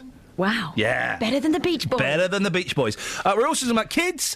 Should IVF treatment be on the NHS? One of our guests said that kids are not a luxury. They're a right. That was the implication. I don't know if they are a right. I think they are a luxury. Richard's in Stevenage. Good morning, Richard. Hi. What would you like to say, sir? There's a couple of points. Before I talk about IVF, I just want to bring up the point that guy made on the text about you being a Nazi. Oh, yeah, someone tweeted that I was a Nazi talking about social engineering. I thought it was a little bit harsh. Yeah, I mean, to be honest, I'm lucky enough to have a daughter. I've met my wife at the time. We've got ourselves a house. We then got married, set down a foundation, then we thought about having kids. Yeah. And the reason why we thought about it is because we can't afford it. Now, it isn't about being middle class or anything. It's about whether or not you can afford to have that child and whether or not you can give them everything they require and not have someone else pay for it. And when we say everything we require, we're not talking about Xboxes and PlayStations and flat-screen TVs. You're talking about food and clothes. We're talking about food, clothes and love, basically, making sure that, that they don't have everything under the sun, but they don't miss out. Exactly. And society isn't paying for them. That's one point that I wanted to make regarding that. Secondly, regarding IVF, like I said before, I'm lucky enough to actually have a child. Yeah. And if I was in a position where we couldn't, then of course I would want the NHS to pay for IVF. And I don't think there's anyone that would argue that they wouldn't if they were in that. However, if the NHS is running low on money, that money I think should be used for ill health and not for, like you called it, a luxury. It's really hard luck, and it's the people that can't have kids. I feel sorry for them. You said an interesting thing there, Richard. It's really hard luck, and it is to a certain extent, isn't it? It is hard luck. The NHS is there to make people better and to fix you if you break your leg or help you if you've got a disease that can be treated. I don't necessarily think... Oh, God, people are going to hate me. I don't necessarily think not being able to get pregnant is a disease. Neither do I. And even though if there was an unlimited pot of money, I'd say give it to anyone who required it. Because everyone, I think, does deserve to have kids, if they're in a position to look after them. However, if we haven't got that money should be spent on people, with cancer, with disease, sort of like in ill health, and need the money there to help them survive, basically. Richard, thank you very much indeed. I'm not going to ask you to join our barbershop quintet or sextet, because your line is such poor quality. 08459 455 555 is the phone number. Steve's in Redbourne. Morning, Steve. Morning, mate. How you going? I'm all right, Steve. What you got for us? What I was going to ask, could you say Ferrari instead of Catherine, please? Because it sounds funnier. What? Well, because I said Furore. Well, I say it properly, Furore. I'm sorry about that. Yeah, go on, carry on. I don't get the joke, Steve. What am I missing here? Oh, it don't sound right, does it? I've got to say this. Catherine sounds proper, but yours don't. Yeah, well, Catherine may sound proper, but she also pronounces February. You say that again. Go on. February. I've got to say, your laughter is very macabre. I'll tell you something, you make me laugh whenever you say words like that. It's good. I think he's found something remotely withable. It's Steve, I'm just saying words properly. Oh dear. Yeah. Say Ferrari again. Ferrari? It's created a Ferrari. Says Steve in Wedbourne. Steve, thank you very much indeed. Unbelievable. Where do we get these slackers? I don't know. Ringing up to laugh in your face. What a great laugh as well. 1, 2, 3, 4. 08459. I've got the number. 555. Right. The further away we get from me, and let me paint a visual picture. Closest to me is... me. Yeah. Then next is... me. And then furthest away is... me. Yeah, those two are rubbish. Let's be honest. Fair enough. I'm ready to break out on my own. I think I can go solo. All right, Jerry Spice. Your lungs are older than Sorry? ours. What? Your lungs are older than ours. What does that mean? You can get deeper or higher. But Catherine, We're just trained vocalists. I've got a beef with you. Oh, really? Why? Because you're freestyling, mate. You're not doing the tune. I've written the tune. I'm tired of towing the line, man. I want to spread my wings. Toe that line. Tell us the tune and we'll dance to it. 08. I'm going to go faster now. Okay. 08459455555. Okay. That's the tune. All right. Ready? Yep. 3, 4. 08459455555. Yes! It's lovely. We got it. Why is no one calling though? I think that was a scary chord. It was the lost chord. Yeah, it was. Can we do a more inviting one? No. Like 08459. Oh, for goodness sakes. 455 555. No, that didn't work either. I'm trying to put on a really good show for Glossop and you two are ruining it for me. Oh, sorry. She's going to go and work on all the other shows. She'll be on JVS, Dad. She'll be on Nick, she'll be on Roberto, and she'll come away thinking they're the best shows. Well, she'll be right. Well, yes, technically, yes, she will be right, of course. But ethically and morally, I don't think so. No, she'll still be right. OK. The front page of the newspapers, there's a man wearing a flowery jacket. He's got earrings, and he's at a flower show. Is it Nick Coffer? No, it's not Nick Coffer. This gentleman's suit is bad, though. An exhibitor examines a stand of chrysanthemums at the Chelsea Flower Show in London yesterday. Oh, they look all right, but they smell of nothing. Why is that news? Full petal jacket. Oh, you idiots. That's pretty good. Full petal jacket. The Guardian. The RNIB garden at the Chelsea Flower Show reflects... Oh, flippin' heck. The RNIB garden at the Chelsea Flower Show reflects sight loss using textures, sounds, tastes and smells to stimulate the senses. Tastes? It's a big trade fair. It's a great big trade fair.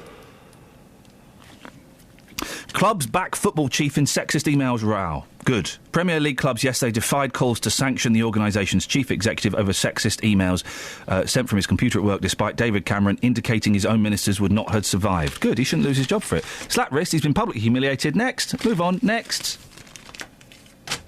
Thanks for the support there, guys.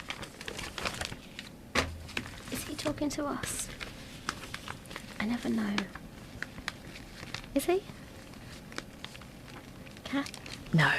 Oh, good. He never talks to us. Finsbury Park terror cleric faces life in jail.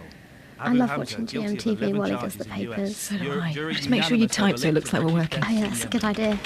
That's good. Susanna Reid looks lovely today. Blue really suits her. Do you think that's a fake tan?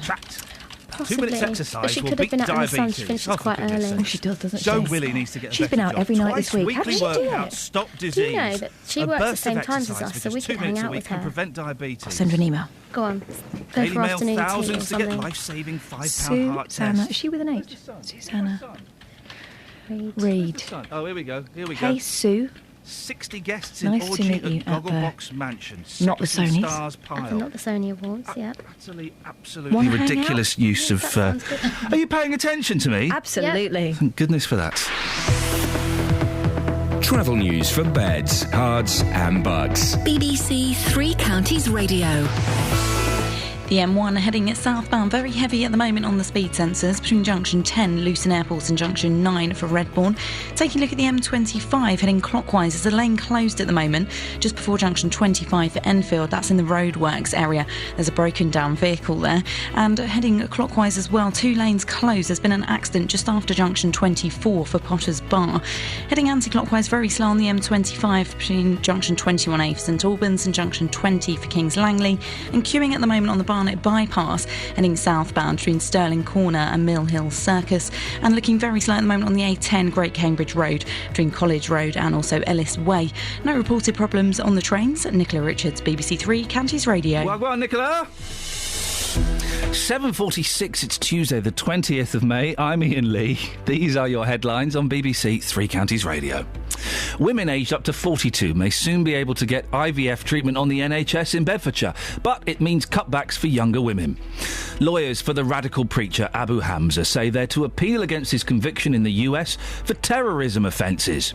And the body in charge of youth offending in Luton is the first in the region to have been given a national award for its restorative justice work. 08459 455 555 is the telephone number if you want to give us a call. We're talking about IVF. We're talking about, is it a right or a luxury to have babies? And should Richard Scudamore lose his job? A man I'd never heard of until a couple of days ago, and I think in the great scheme of things, he's not been that bad, has he? We'll talk about it in a bit. Here's the weather with Kate. Beds, Hearts and Bucks weather. BBC Three Counties Radio. Good morning. It's a bit of a different day today, despite it being rather bright in some places, particularly in parts of Buckinghamshire at the moment. We're seeing the sunshine, but don't be lulled into a false sense of security. We're likely to see 1 or 2 very heavy showers pop up pretty much anywhere throughout the course of the day.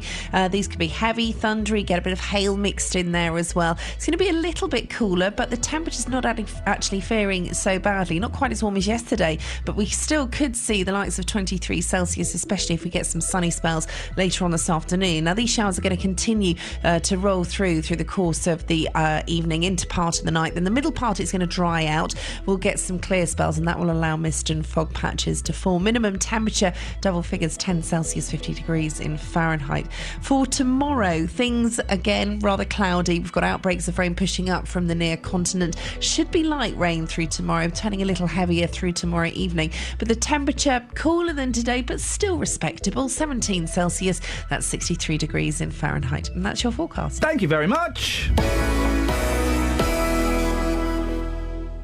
Roberto Perroni. Gardeners wanting to rid their spring flower beds of snails can ditch the beer traps and eggshells and instead develop a strong throwing arm instead. Weekdays from 3. I don't think there's any ethical dilemma about throwing them as opposed to killing them. It's clearly better to throw them. Hertfordshire Police are warning drivers to take extra precautions with their vehicles following a rise in the number of cars stolen using specialised hacking equipment. 2/3 of teachers say poor writing has prevented them giving the marks a student truly deserves. Roberto Perroni. I do the animal stories. I also do the space stories, apparently. Weekdays from 3 on BBC Three Counties Radio. Whoa! I thought we did space stories. Not anymore. Oh, did I miss a meeting? Well, you don't do them well enough. Yeah, fair enough. Now, it's hoped a new plan to deal with hate crime in Bedfordshire will lead to more victims coming forward. Last year, 300 of these types of crimes were reported in Bedfordshire. The overwhelming majority were race-related, but it's thought many more crimes go underreported. Now, the county's hate crime task force, made up of the police, councils and support groups, are launching a new strategy to put the victims first. We're joined now by Colette Paul, Chief Constable for Bedfordshire Police. Good morning, Colette. Good morning, Ian. How is this approach going to be different from what you already do? I think what's different about this approach, Ian, is that it's all the partners coming together and actually having a Bedfordshire county-wide strategy, which actually puts us ahead of many other counties because we've got wholehearted buy-in from everybody, our partners, our support services and the voluntary organisations in this area. So this is the first time we've set out to work in this way with our partners to tackle the issue, rather than it just been the police trying to do it alone. And what benefits will there be for the victims of the crime? Obviously, if they report it to the police, then it goes through the judicial process. But what other benefits will there be for this? Well, I think some victims find it quite difficult to actually come forward to the police service itself. So the benefits of working in this way is that they can come forward to any of those agencies that are involved in the hate crime strategy. So they can actually, we call it sort of third-party reporting, where they can report it in and then they can subsequently report it to police. And so if they didn't want to tell us directly, at least we know about it, not about their personal details, but at least we know about it, and then we can start to see the extent of the problem. So I think it's very, very, important that people do report it, even if they didn't want to report it directly to ourselves. Why do you think people are reluctant to report it to the police? Yeah. I think there's a range of different issues, Ian, actually. I think some people have a fear of being further victimised. I think others think it's they've been outed as victims of this type of crime. They sometimes think that we won't take it seriously enough, and obviously I want to reiterate that we absolutely will take it very seriously. Sometimes it's trust, and sometimes it becomes accepted as part of daily life. And what we're saying is it's not acceptable, and that we need to pull together as a society, actually, right across Bedfordshire, to say it's not acceptable. What kind of things would you include under the banner of hate crime? It includes many things, physical attacks, either to them or their property, threats such as offensive letters or phone calls, verbal abuse, insults, offensive posters, gestures, or even bullying at school or work can be a hate crime. And often these crimes are motivated by prejudice, bigotry or intolerance. But can I make it clear that hate crime covers a whole range of different aspects? It's about disability, gender identity, race, ethnicity, religion or belief, and sexual orientation. So although the predominant number of hate crimes that are reported to us at the moment are race, there's actually a range of different types of hate crime. We did a phone-in the other week about hate crime towards people with disabilities. Yeah. And some of the stories are incredible. A fellow with a walking stick got pushed over and told to F off out of the way. People being spat at in wheelchairs, blind people being picked on. It's incredible, isn't it? It's horrendous. And it has a major impact on people's lives. Don't underestimate that. It really, really does impact on them. And that poor man that you just gave the example of, getting his walking stick knocked out from underneath him, would mean that it would make it very difficult when he goes out in the future. It is absolutely horrendous, Ian. Your figures show that long-term hate crime levels are improving because the numbers are increasing. So are you saying the problem's not getting worse, it's just being reported more? Absolutely. And I would say, Ian, that it is still underreported. For a diverse county like Bedfordshire, I would say that it needs to be higher than it is at the moment. We had a 3.1% increase last year, and so far this year, and obviously it's only a month and a half in, it's 36.4% increase this year. So, it's low numbers at this stage, and we want to encourage much more people to come forward when they're a victim of hate crime. Colette, one final thing. While we're talking figures, the Police Federation's been looking at response times, and it doesn't look brilliant for you. The figures out today suggest they're getting slower across England and Wales, and in Bedfordshire, the suggestion is that the response times increased last year by 38.9%. Yeah, in terms of response times, Ian, it's a piece of work. We did a restructure, obviously, based on the fact of the austerity cuts, actually. And part of that restructure has meant that we've had to review what we do. We accept that in certain areas the response times are not good enough, but we're doing something about that. An increase of 38.9% compared to Hertfordshire, an increase of 19.2%. It's quite significant, isn't it? It certainly is, and it's something we take very seriously. And we're working alongside our MPs to actually look at how can we increase our response times in certain areas. It's good in some areas and not so good in others, and we're doing our very best to adjust our model to make sure that we actually do deal with the response times. Colette, I appreciate your time. Thank you very much. Colette Paul, Chief Constable for Bedfordshire Police. Good luck with the Hate Crime Task Force. 08459 455 555. On FM, AM, online and digital radio. This is Iain Lee. On BBC Three Counties Radio. Emma's in Coventry. Good morning, Emma. Hi, Ian. Hey, Emma, what would you like to say? Yeah, I don't think it's everybody's right to have a child. I'm talking about me now, and I have 2 jobs. I work 35 hours a week. Yeah. And I'm just under 11,000 a year. That's how much I get. Blimey. And by the time I've paid off my mortgage, and by the time I've paid off my bills, I've just only got what's left to eat. That's basically it. I'm not in debt, but I just can't afford it. And I just think I can't have a child in this world to bring it up when I can't afford it. I've been accused, Emma, and so has Catherine Boyle, of social engineering, of being as bad as the Nazis by saying you shouldn't have kids if you can't afford them. No, it's wrong. And it's not just like, it's all over. It's not about people that are on benefits. It's actually people as well that I'm working, you know, and it's not being attacked by anybody, you know. Yeah, I would love to have a kid, but I won't bring a child in this world if I can't afford it. Emma, thank you very much indeed. We've got a few texts on this and Facebook comments.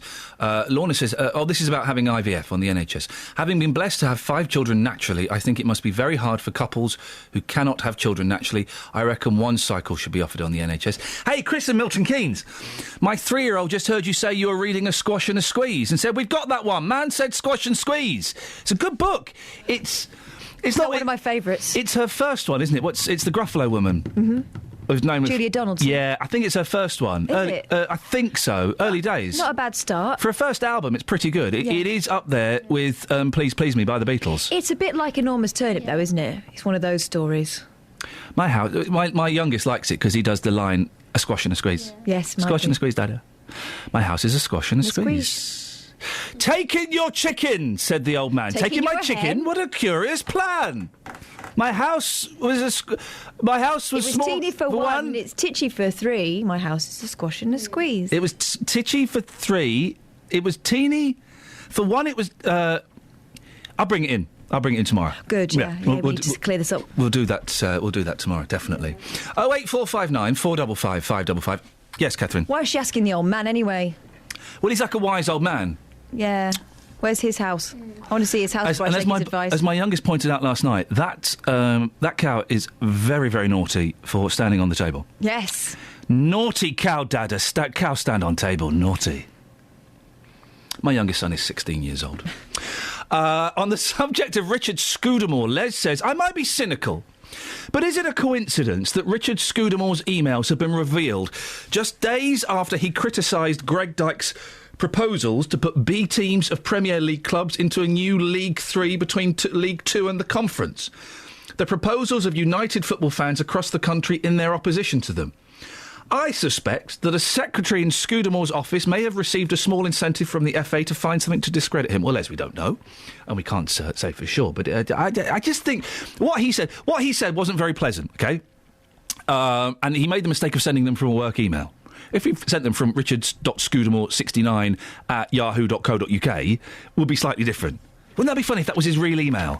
Wouldn't that be amazing if I actually got his real email address then? Well, I should hope it's not that. I'm going to send him an email. I'm going to send richard.scudamore69 at yahoo.co.uk an email and see what response we get. Anyway, if he'd send it from that, it would be different. But, I mean, the stuff he's written is unpleasant. But in the great scheme of things... You're right, Kath. I'm just holding my headphones on with my shoulders. Where's your neck gone? Where's your neck? Hang on. That's right, I don't need you now. In the great scheme of things, is it that bad? Travel news for beds, cards and bugs. BBC Three Counties Radio. The M1 heading southbound, very heavy on the speed sensors at the moment between junction 10 at Luton Airport and junction 9 for Redbourne. The M25 heading clockwise, 2 lanes are closed at the moment just after junction 24 for Potter's Bar because of an accident. Anti-clockwise, very slow at the moment on the M25 between junction 21A for St Albans and junction 16 the M40. And in Greenford there's a lane blocked at the moment on the A14 Western Avenue heading eastbound because of an accident between the Greenford flyover and the Medway underpass. And in Cheshunt it's slow moving on the A10, the Great Cambridge Road, heading southbound between College Road and Churchill Way. You've got time to wrap up there, Nicola, if you want. You can wrap up. Wrap it up. I felt under pressure. There's no pressure. I mean, you're under pressure now. You've got 6 seconds. Delays on the trains? Well, St. Pancras that's International. useful. Thank you. Local and vocal across Beds, Herts and Bucks. This is BBC Three Counties Radio.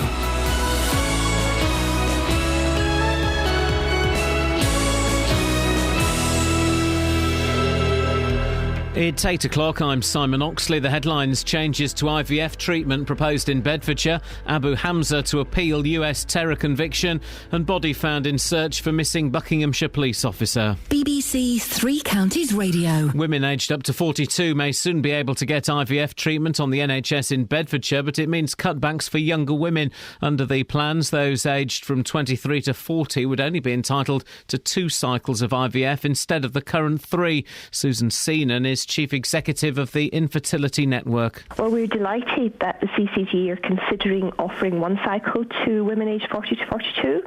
It's a very small group of women who benefit from it because they have to have not previously had treatment. So that's good news. But we would be very disappointed if the CCG then reduced the provision from 3 to 2 for the main body of women who need IVF treatment. Lawyers for the radical preacher Abu Hamza say they're to appeal against his conviction in the USA for terrorism offences. The Home Secretary has welcomed the verdicts on the cleric who was extradited from the UK in 2012. Nick Bryant was in court. Abu Hamza will be sentenced in September and could face life imprisonment. But his defence team has already pledged to appeal against the verdict. They've claimed it was impossible for the Egyptian-born cleric to receive a fair hearing in a federal courthouse in Lower Manhattan, less than a mile from the site of the September the 11th attacks. But the foreman of the jury said he was in no doubt that the trial had been fair. A view echoed by America's Attorney General. Police in Buckinghamshire searching for a missing colleague say the body of a woman has been found in woodland near the village of Little Kingshill. Thames Valley Police say they believe the body found yesterday afternoon is that of Sergeant Louise Gibson, who is based at High Wycombe. The 43-year-old went missing from Great Kingshill on Thursday evening. Marks & Spencer's annual profits have fallen for the 3rd year in a row. Pre-tax profits are down 3.9% to £623 million. The body in charge of youth offending in Luton is the first in the region to have been given a national award for its restorative justice work, where victims of crime come into contact with offenders. John Collins is from the Restorative Justice Council. Luton Yacht's one of 10 organisations across the country who've now achieved this standard. There is a great deal of support for this approach now, but it shouldn't be seen as a soft option. And for offenders who've been through it, they often see it as much tougher than a normal court appearance. The Health Secretary, Jeremy Hunt, has joined calls for the US Coast Guard to resume their search for 4 British yachtsmen missing in the Atlantic. The family of one of the men live in his constituency. He said it was too soon to give up. Firefighters rescued a woman from a blaze in a bungalow kitchen in Bletchley yesterday evening, caused by an unattended cooking pan. Crews were called to Lagan Court just after 5 o'clock. In sport, Milton Keynes boxer Matt Legg says fighting on the undercard of the Froch Groves rematch in front of thousands of fans at Wembley Stadium is an amazing opportunity. The 38-year-old will fight Watford's Olympic champion Anthony Joshua at the end of the month. The weather staying warm but with a chance of heavy and thundery showers, a maximum temperature 23 degrees Celsius. And you can get the latest news and sport online at bbc.co.uk/3 counties.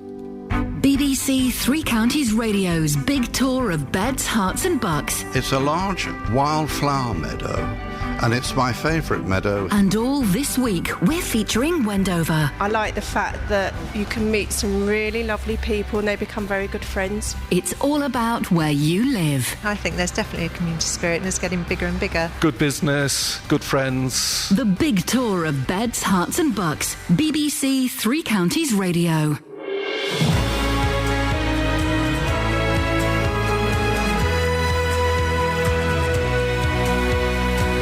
Disappointing news. Or it could be good news. Richard.Scudamore69 at yahoo.co.uk has not been claimed. If you want that email, guys, go and get it. The first person to claim it and send an email to ian.lee at bbc.co.uk wins my respect. If I get an email before 9 o'clock from Richard.Scudamore69 at yahoo.co.uk, I'm a happy man. Don't be sending that person iffy texts. Who? Whoever claims that email address. Well, well, listen. Hey, listen. It's out there. It's the internet. It's a lawless society. It's like the Wild West. Anything goes. God, look at Mum telling me off. Look. I'm just fearful. Yeah. Generally. Yeah. Well, you need to go on a driving course. She's not mad. You need to go on a special driving course in the garage. Are we talking about that in this hour? You could talk about it. We could talk about it. Let's talk about it. What's your beef? Well, go on, Kath.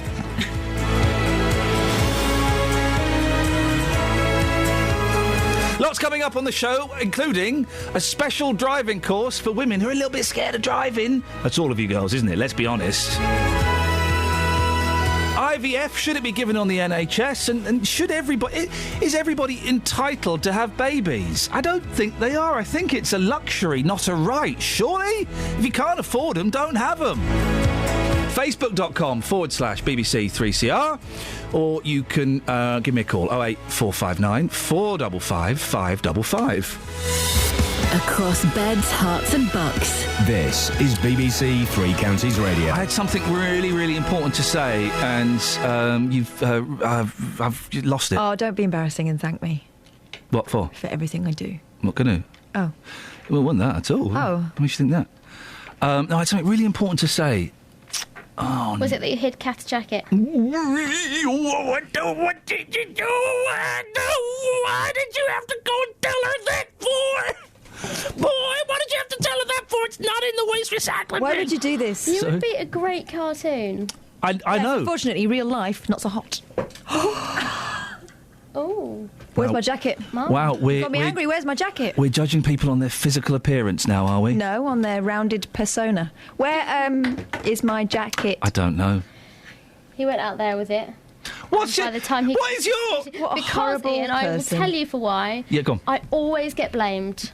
Whenever something goes missing, there's an email sent from someone else's account. Yeah. It's Kelly. Yeah. Kels, when were you last here? Kels, where's my jacket? all right. Kels, where's my phone? So she knows... Well, hang on a second, because I tell you why. Yeah, let's do this on air, right? Yeah. I'll tell you why. Because why? you accused Justin and myself of stealing your little headphones, and I swore on my family members' lives I hadn't. For like 2 hours, I was saying I haven't done it. Where are you going? Where's she going? She's going to look for a jacket. She won't find it. I've hidden it very, very well. And we all know it was Matt Lockwood that had hidden it. No, it wasn't. It was Ben. It was Ollie. Ollie, he took them by mistake.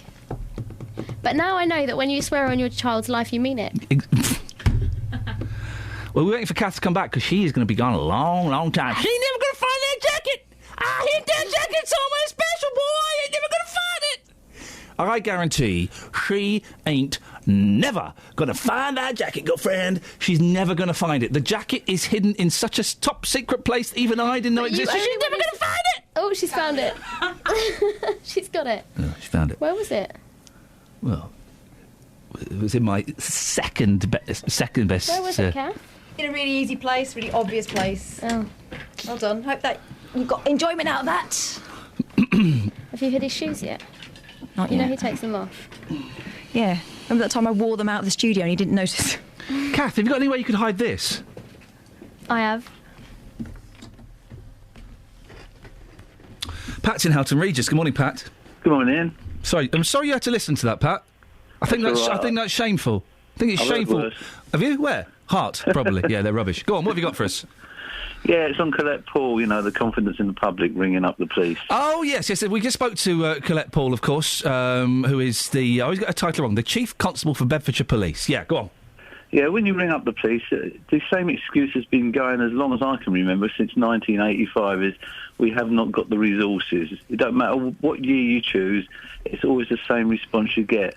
And then you've got the other brick wall that you have to go up against is the closure of the police stations, or the police stations on restricted time.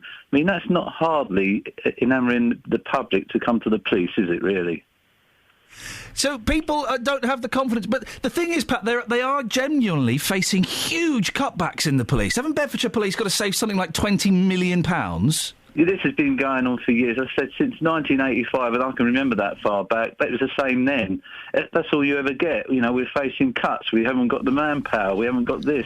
That doesn't instill confidence in the public to actually react to the police when they're negative with what their response is. What's the answer then, Pat? Well, the answer is start listening to the public and not these multi-agency approaches where they've got the time to actually go to their meetings and discuss what they can all do. But those police officers that are actually attending council meetings could be out on the streets. Let's have policing where we deserve to have policing. Pat, thank you very much indeed. 08459 455 555. I was going to ask him to join our vocal harmony group, but he sounded a little bit angry, and that we're all into peace and love here. Now, proposed changes to IVF in Bedfordshire could mean an extra chance for the over 40s at the expense of younger women. For the first time, women aged 40 to 42 will be offered one free cycle, but that would mean those aged between 23 and 40 are offered 2 cycles rather than the current 3. The Clinical Commissioning Group insists this isn't a done deal and will be subject to a consultation process, but clearly savings need to be made. Well, Paula Moyes underwent IVF treatment in Bedfordshire before moving to Buckinghamshire. She joins me now. Morning, Paula. Morning, Iain. How would this have changed things for you? Oh, it would have changed it dramatically. Can I ask how old you are? I wouldn't normally, but it's relevant to the story. OK, I'm now 46. OK, and how old were you when you had the IVF? 42. OK, so it would have been a big change to you? It would have been, definitely, yes. I had treatment on the NHS for 2 years, so from the age of 38... Sorry, you can hear them in the background now because it worked. Oh, for good. It worked. How many have you got? 2. How old are they? Twins. They have 3 now. Twins at 3. Good luck, Paula. Thank you. Good luck. I need it. I don't envy that. You were told to go private, were you? Yes. At the age of 40, that was it. The NHS went and says, right, OK, you've reached that age. That's it. No more treatment. And what are your thoughts on that? Do you think that you should have been entitled to NHS treatment? Well, I should have been. I should have been able to have had that chance. I mean, as it was, yes, we went private. The clinic that we used was Bourne Hall in Cambridgeshire, as that was the nearest. I mean, they also do NHS and they also do private. So we were referred to Bourne Hall, and the result is twins. How many? That was the first treatment. It was the first treatment, because this is the thing that the Clinical Commissioning Group is only going to offer one treatment to women between 40 and 42. Yeah. And what is it? 1 in 7 chance of getting pregnant? Oh, I'm not sure. Something like that. The odds aren't great. Yeah, but given that chance, and you can be under 40 and it still not work. Yeah.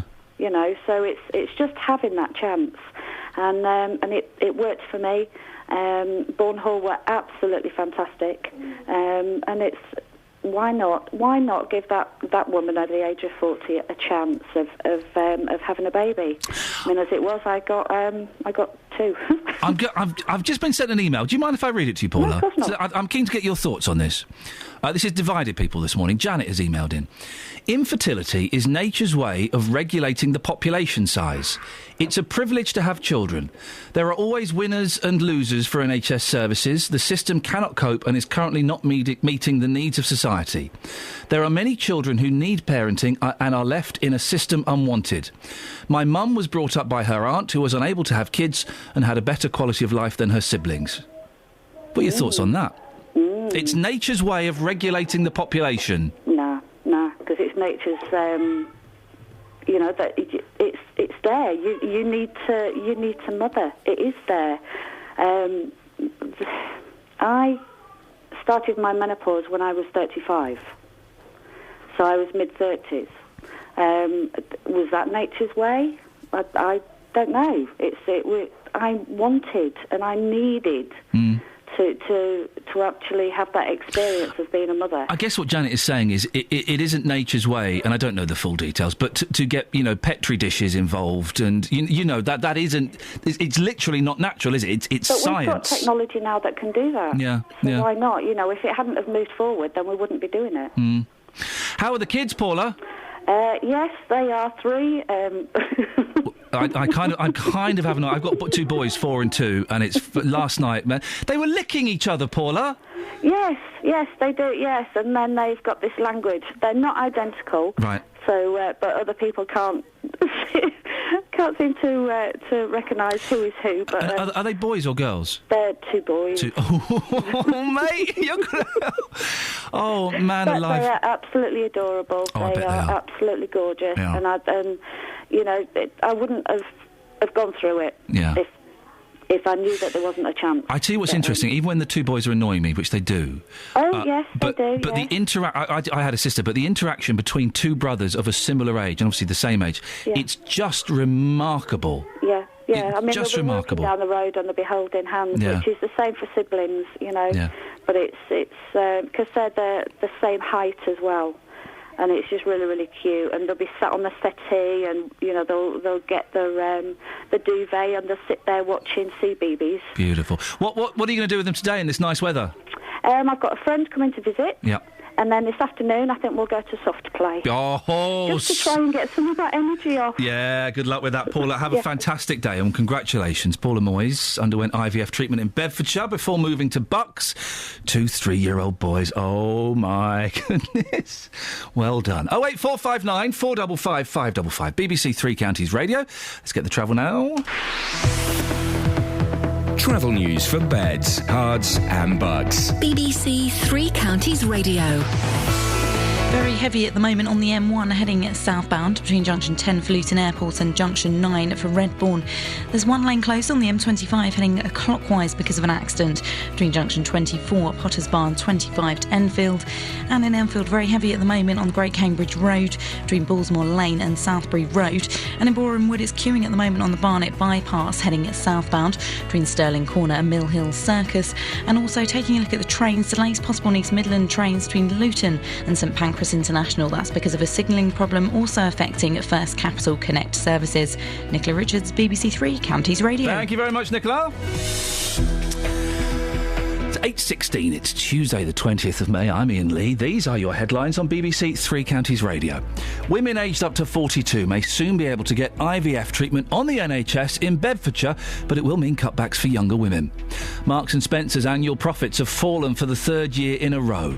And police councils and support groups in Bedfordshire are vowing to work together to encourage more victims of hate crime to come forward. BBC Three Counties Radio.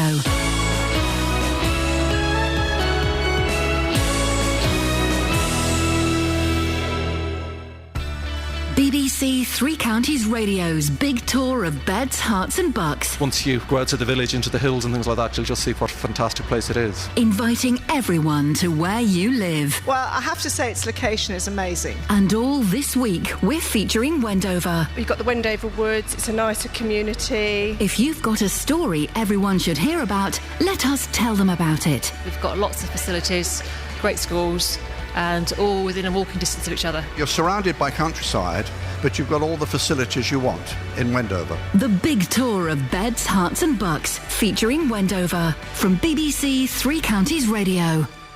You should sleep with me. When? Oh, are we on? We can be. We would no. Calm down, we dear should listener. put this in context. Yes, we should. Jonathan is asking me to move in with him. That's what I interpreted it to be. Have I got that wrong? Well, I guess it kind of was like that. We were talking about how hot we get in bed.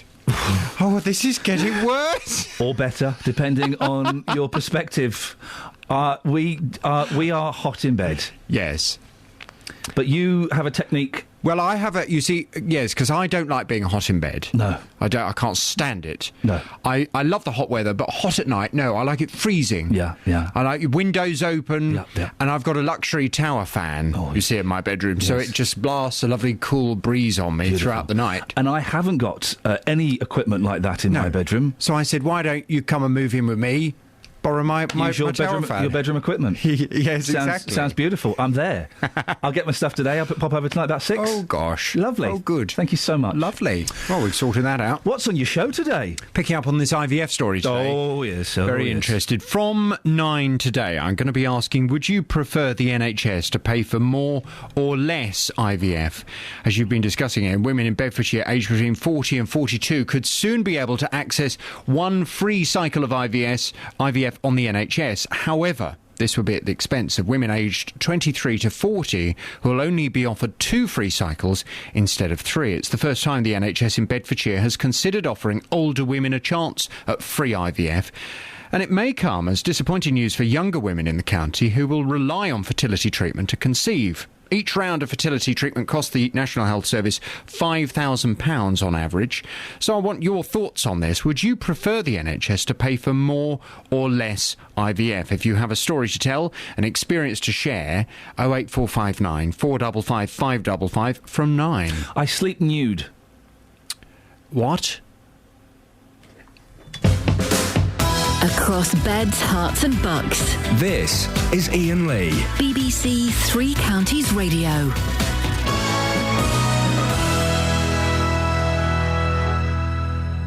What's going on? Someone keeps ringing up and not speaking. Oh, we know who that is. I don't. Do you not? That's part of the. I know exactly who it is. We'll There again. Go on. Go on, Kelly. Hello, Three Counties. Say hello, Sam. Hello. Yeah, exactly. Tell them we'll go to the police. Fine. Pass the number on to the police. Hello. We can do that at the We've got the BBC. number. We'll pass the number on to the police. 08459 455 555. David's in Watford. Good morning, David. Hi there, Ian. You all right? Yeah, I'm okay, David. What you got for us? No, it's just reacting from one of the messages you read out earlier. It was someone saying that not being able to have children or is sort of nature's way of sort of reducing the population. Nature's way. It was Janet, I think. It's nature's way of regulating the population. Yes. Yeah, I just would she feel that cancer is nature's way of culling the population? Should you have treat cancer? Well, I don't know, but what's your point? My point is just because it's something inverted commas unnatural to have treatment over it doesn't mean that it's nature's way of stopping that. I mean, essentially, nature's way of you shouldn't really have children if you're having 6 kids that are paid for by the welfare state. I mean, that's something you're not doing naturally. Essentially, you're reaching out. Well, but someone could argue that having kids and having them paid for by the welfare is as natural as having your eggs taken out of your womb. I'm getting lost here in technology. Putting them in a petri dish, having something injected to them, putting them in the freezer, then putting them back up there. Yeah, but in nature, other animals wouldn't take care of someone else's children. It just doesn't happen. Well, you do sometimes hear about wolves looking after babies. Possibly in Disney. No, it happens. There was a story a few months ago about some kid that had been brought up by wolves. Yeah, I'm not sure it probably happens as much as what was happening on the welfare state, though. It doesn't. You're right. With gay penguins looking after the babies, it does happen. But the thing about comparing cancer with IVF, I suppose, in terms of would you say that was a culling process? Cancer is a disease that kills.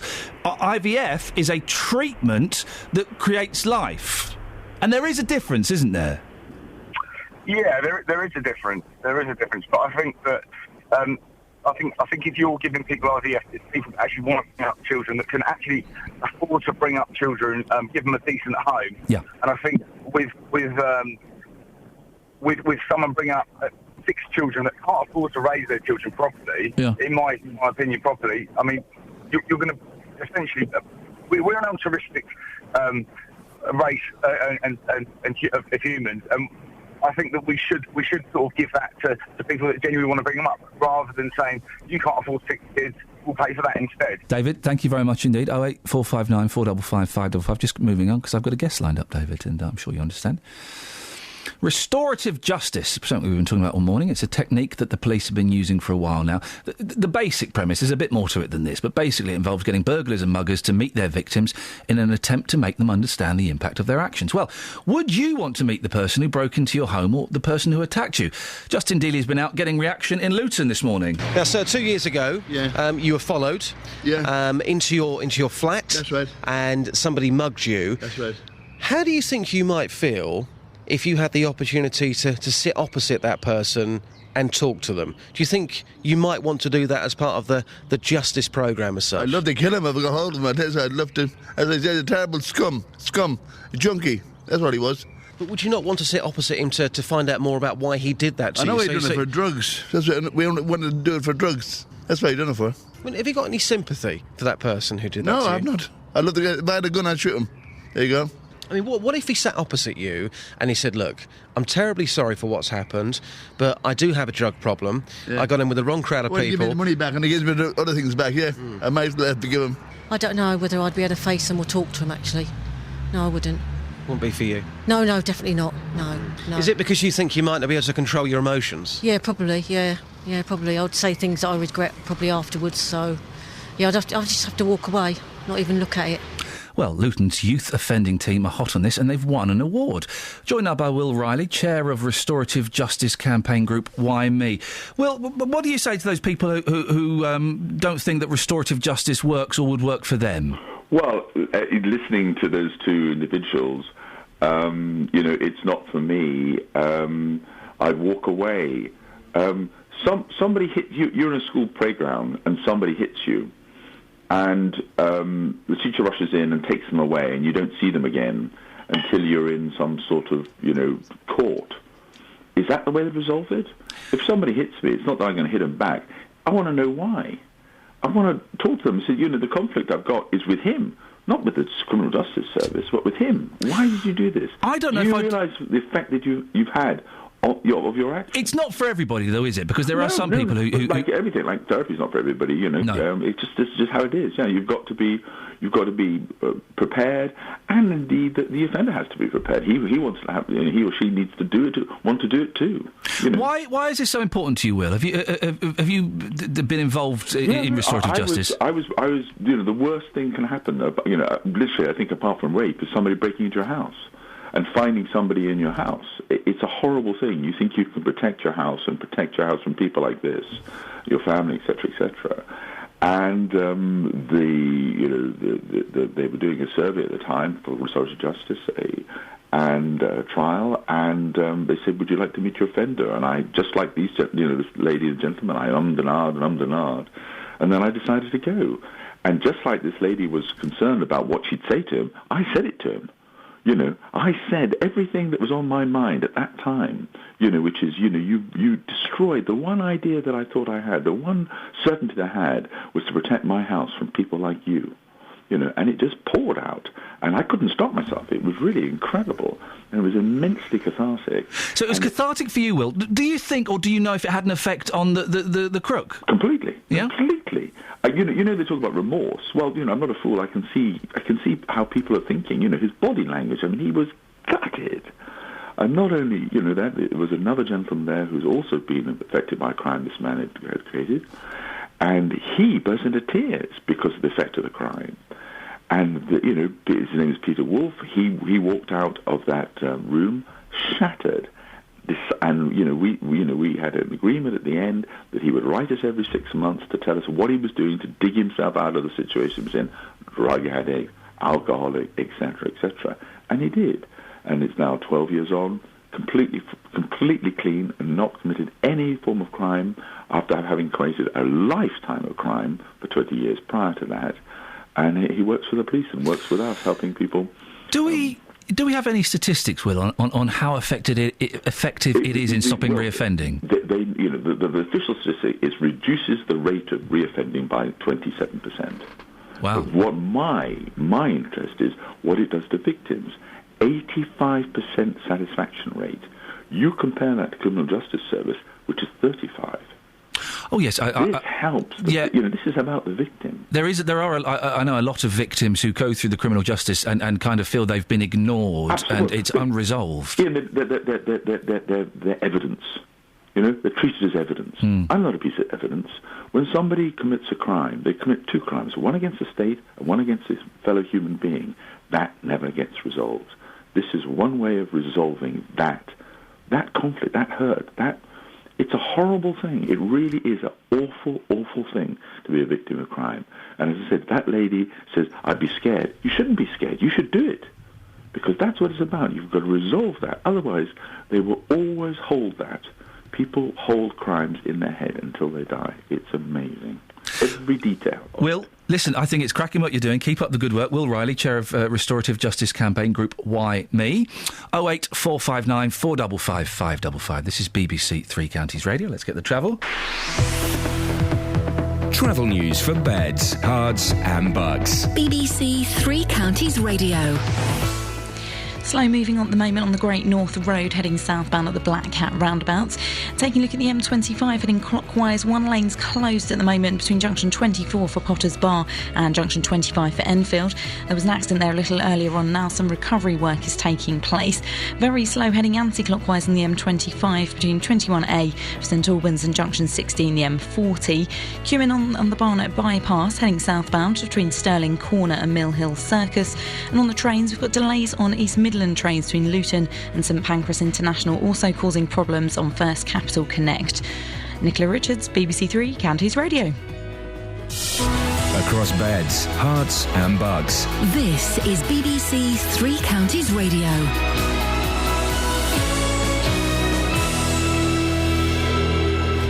It's 8:30, I'm Simon Oxley. Women aged up to 42 may soon be able to get IVF treatment on the NHS in Bedfordshire, but it means cutbacks for younger women. Marks & Spencer's annual profits have fallen for the third year in a row. Pre-tax profits are down 3.9% to £623 million, but overall sales were up. And police, councils and support groups in Bedfordshire are vowing to work together to encourage more victims of hate crime to come forward. Three Counties Sports. BBC Three Counties Radio. Milton Keynes boxer Matt Legg has described the chance to fight in front of thousands of fans at Wembley Stadium as an amazing opportunity. The 38-year-old heavyweight who trains at Luton's Shamrock Gym will fight Watford's Olympic champion Anthony Joshua on the undercard of the Carl Froch versus George Groves rematch at the end of the month. Someone said to me it's going to be like a gladiator arena to be in there on that night. It will be. We're in the main fight with the 80,000. I mean, my fight is the first one on, but that would still be amazing to have any amount of people at Wembley Stadium. It'll be amazing. After being left out of England's World Cup squad, Ashley Cole is now set to leave Chelsea. New manager Louis van Gaal has told Dutch television that Manchester United contacted him as soon as they sacked David Moyes. And Milton Keynes Dons manager Carl Robinson is predicting a busy summer as he rebuilds for next season. The Dons are waiting to see whether Stephen Gleeson and Anthony Kay sign new contracts, but it looks as though Mark Randall will sign his deal. Well, Mark Randall is signed a very short contract with the football club, and he's took an opportunity that a lot of players wouldn't take, and I wanted to work with him for another year. I see tremendous ability in him. I see a lost boy still. I still see an awful lot of improvements, and he's a project that I'm really looking forward to working with. Stevenage manager Graham Westley says Jimmy Smith wanted to leave after the midfielder joined Crawley for an undisclosed fee. Westley says the player made it clear he didn't want to play in League Two. And England's cricketers face Sri Lanka in the first of the T20 internationals this evening at the Oval. BBC Three Counties News and Sport. The next full bulletin is at 9. Call 08459 455 555. BBC Three Counties Radio. OK, so the last 30 minutes of the show, you can give us a call about anything you want. These are the things that we're kind of hanging up for you to have a look at, but you can call about other stuff. Restorative justice, would you be up for it? IVF, should it be funded by the NHS? Or is having children a luxury? And here's the one that I thought people would go for, and no one's gone for, which makes me think it's a construct of the media and no one's that bothered by it. Richard Scudamore, the head of the Premier League, was sending derogatory emails about women. I've found as much as I can about the emails online. They're unpleasant, but he's not encouraging sexual violence. He's not provoking. It's just unpleasant teenage language. It's nasty and dismissive, I think. Okay, but that's it. He's not going around saying, "Hey, let's go and cut women up," and you know, it's not that. It's just unpleasant words. It's someone who professionally would say that he is pro-equality and they're trying to encourage more women in. Clumping them all together or allowing someone else to do it in an email under a nasty word for your private parts, not best, I suggest. But is it a sackable offence? No, I don't think it is. And this whole thing has been blown up by The Mirror. I think it was The Mirror that broke this story. And now David Cameron's saying, he should be sacked. And all these people are coming out saying he should be sacked. I reckon he probably won't last the week. It'll be one of those things where pressure builds and builds and he has to kind of fall on his sword. But no one's called in about it, which makes me think no one's that bothered by it. As a woman, am I surprised that there are powerful men in football who are dismissive about women? No. Do you not think that Gandhi maybe said something inappropriate about women? Nelson Mandela said something inappropriate once. Do you not think that? Of course he did. Of course they did. That's what people do. We say inappropriate. I would want to know about those people. Those people who've been held up as heroes. Richard Scudamore isn't. To some, he's a hero. His Come on. arguments... He's a suit. He's a suit. Wow. Who even is he, and what character did he play in Harry Potter? I'm more annoyed about this kind of well-meaning, patronising kind of discrimination that I'm seeing happening in Hertfordshire with the ladies' night. Oh, yeah, go on, what is The this? scared drivers. Ladies' night sounds awesome. This is on the... Girls getting free. It's not that. Free drinks for the ladies. It's not that. That's the sort of discrimination we like. What? Berkhamsted. Women in Berkhamsted and surrounding areas are invited to a special event being held at a local car dealership. What is it? Are we getting money off just because we were born with ovaries? No, sadly not. They're going to be increasing our confidence and safety behind the wheel by inviting us over there Wednesday, 7 till 9 p.m. And you can talk to some PCSOs with top tips on areas such as preparing for a long journey. Oh, really? Driving skills, personal safety, driving on motorways, what to do in the event of a breakdown, and lots more. I'm imagining there are a lot of fearful drivers who could do with that. Oh, no, but it's just for women. And what's your problem with it? Sounds like quite a nice idea to be supportive. Anyone who wants a booster, call it a booster, call it and open it up to everybody. There are men out there, apparently they're going to be looking at, car maintenance as well. I know men that can't change a tyre. I wouldn't want to change a tyre or fall off.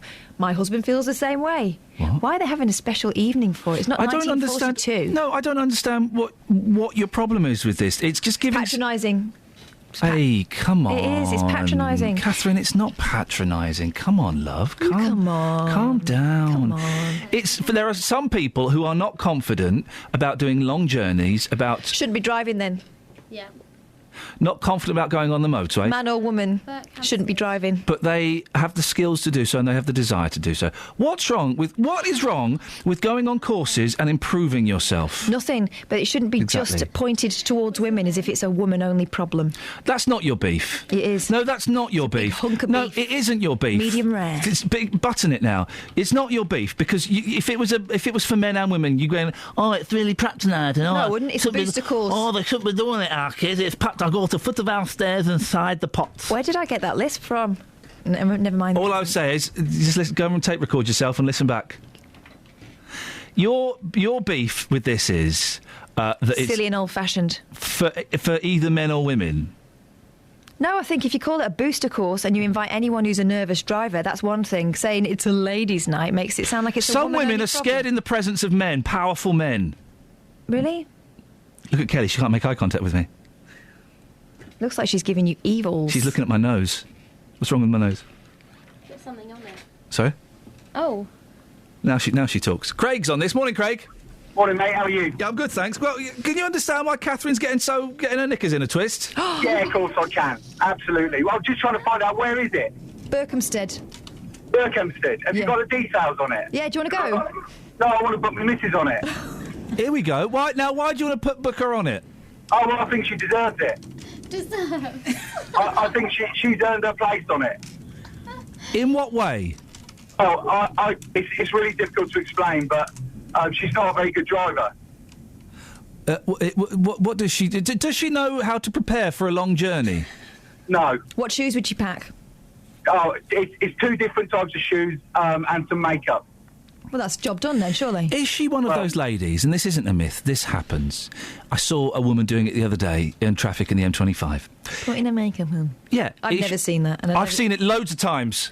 How can you see him when you're having a shave?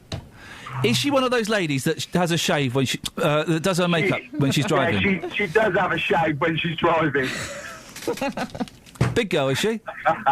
She is, yeah. Craig, thank you very much indeed. That's his wife. That's the woman he's chosen to spend the rest of his life with. Charlie Big Potatoes on the radio. He's dead meat. In real life. I don't see a problem with it. I think it's a nice... It's a community, mate. You're trying to kill community. Let's all go and live in our little boxes. Let's not speak to each other. Let's not interact. Let's not learn from others with more knowledge. Let's not help women by being men. Can you change a tyre? If I really needed to, I could. Yeah, can you change a tyre, though? I can change a tyre. Go on, then. Because I went to one of those things. But listen, no. Kath has a point. It was worded differently. It wasn't worded, oh, help this lady's come along. It's not worded as, help this lady's come along. You learnt the very skill that she is decrying. No, that's not mentioned on there. That doesn't It is mentioned on there. No, very little. It's mentioned about maintenance, car maintenance. Changing a tyre is car maintenance. Yes, I could change a tyre. Technicians from Roy Chapman Limited will be giving a practical workshop demonstration about understand your basic beef. car maintenance. Yeah, changing a tyre. I think this is a worthwhile course to go on for all. But it's why is it going to be ladies' night? It's specifically... Flipping it. You're getting me really angry now. What is your problem with it? Don't get shrill. Roy Chapman is trying to... Roy Chapman is trying to help you lot, OK? And you're just sitting there flicking the V's at Mr Chapman and his company and his... How much does it cost? It should be free. Let's find... Why should it be free? Because women can't afford to pay stuff. So Chapman and his boys are going to give you... The one I went is to it was free, free. Catherine? Is it free? The one Is I it went free? to was free, and they gave us tea Is and it- It's free because it's obviously a marketing free. thing. They want to get you through the door. They can see they're not scary free. engineers. Some people, some experts are offering you free advice. How on earth can you throw that back in Mr Chapman's face? I feel sorry for Roy. Don't feel sorry for him. I feel sorry for him. He's giving you free... He's giving you and the wealth of his and his team's experience. You should be angry. He's for not giving free. it to you. I don't care. I'm glad that someone's getting it. And maybe if it's a success, he'll give it to me. Maybe Roy will give it to me, and I would take it from Roy He's not gladly. interested in you. He's not interested in you. Well, fine. No, he's interested in helping the weaker sex. Good for him. Do they do courses for men? I've got a course I could send him on. I've got directions for you. Just follow that. There we go. Peter's in Warmwood. 08459 455 555. We're having classic bands, but I'm right. No, I mean it. I totally mean it. No, I'm not joking. No, I mean it. Don't care. I mean it. I'm disappointed in you, but I'm not surprised. I am not disappointed in you because I never even raise my hopes when I think of you. So I can't be disappointed because my So you think of me then? My sights, You think of me. only out of pity. You think of me then? Out of pity for your husband. My sights when it comes to you are very, very low. They're subterranean. Okay. The subterranean sights is you. But there are sights, though. Quantifiable. Yeah, but pitiful. Well, you know, you They give me call- more thought than I give you. Love. Well, you're giving me thought now. By pretending to type. Peter. Hi. Good morning. What do you want to have a whinge about? I just wanted to talk about... You've come in a very awkward time, Peter, to be honest. Beg pardon? You've arrived at a very awkward time. And why is that? Well, I don't know if you heard Kath banging on of feminist nonsense. Well, they've got their own rights.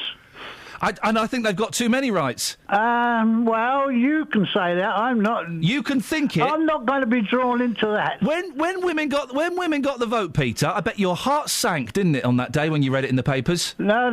There were some very brave women got the vote for them. I know, but still, you must have thought, oh blimey, what are we going to have now? Probably going to have a woman prime minister in about another 50 years. No, there's a lot more common sense comes out of the ladies, actually. The ladies? What common sense do the ladies have? Quite a bit. Go on, give us some lady common sense. Well, I'll tell you what, if you try to organise your home as your wife does, you'll find it extremely difficult, as I have. Okay. Go on. Peter, you want to have a quick whinge as usual? Go on. Yes, indeed. Well, go on, Peter. The justice system and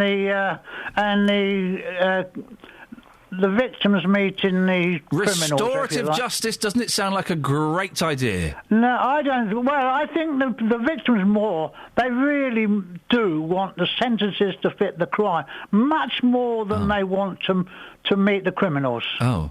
Because our justice system, basically, a lot of people are now beginning to hold our justice system into contempt, really. They really are. I mean, if you look at just what's happened in America with the conviction of a criminal, I won't name the name, but it was so quick. We've been taking years and years and years, and when we hear the evidence they produced, yes, why have we taken years? And this is typical of our justice system. What is going on now? The general public think it's not fit for purpose, our justice system. Peter, listen, I've got to move on because we've got more calls to take, but thank you very much. 08459 455 555. Paul's in Biggleswade. Morning, Paul. Morning, Ian. Just one thing on the lady drivers thing. I'd just like to point out is that if women drivers are that much worse than male drivers, how comes women's insurance premiums are cheaper? They're not. They are. They're not. They are. They're not. They are. They're not. They are. They're not. They are. They're not. Are. Not. They are. They are. They're not. They are not. They are not. The law got changed. Where's your Ev?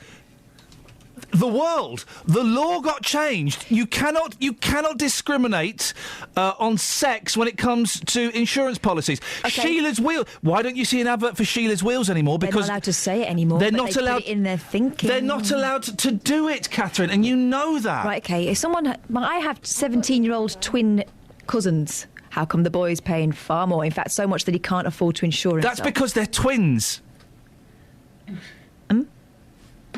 08459 455 555.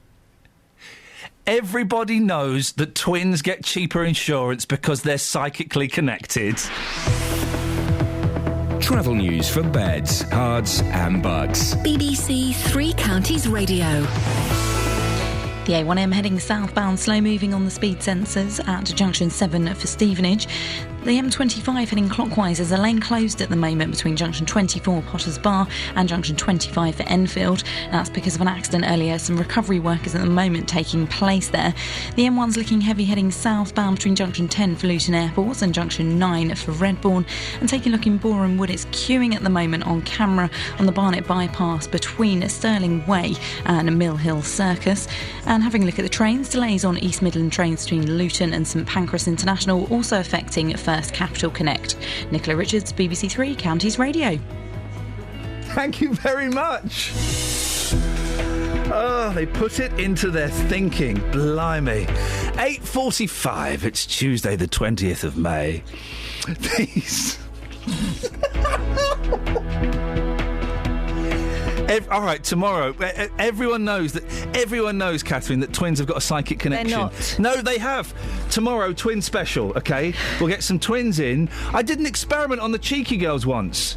I hit one of them over the head with a bottle. This is true, and the other one felt it. Really? Yes. I don't think that they're a control. It's 8:46. It's Tuesday, the 20th of May. I'm Iain Lee. These are your headlines on BBC Three Counties Radio.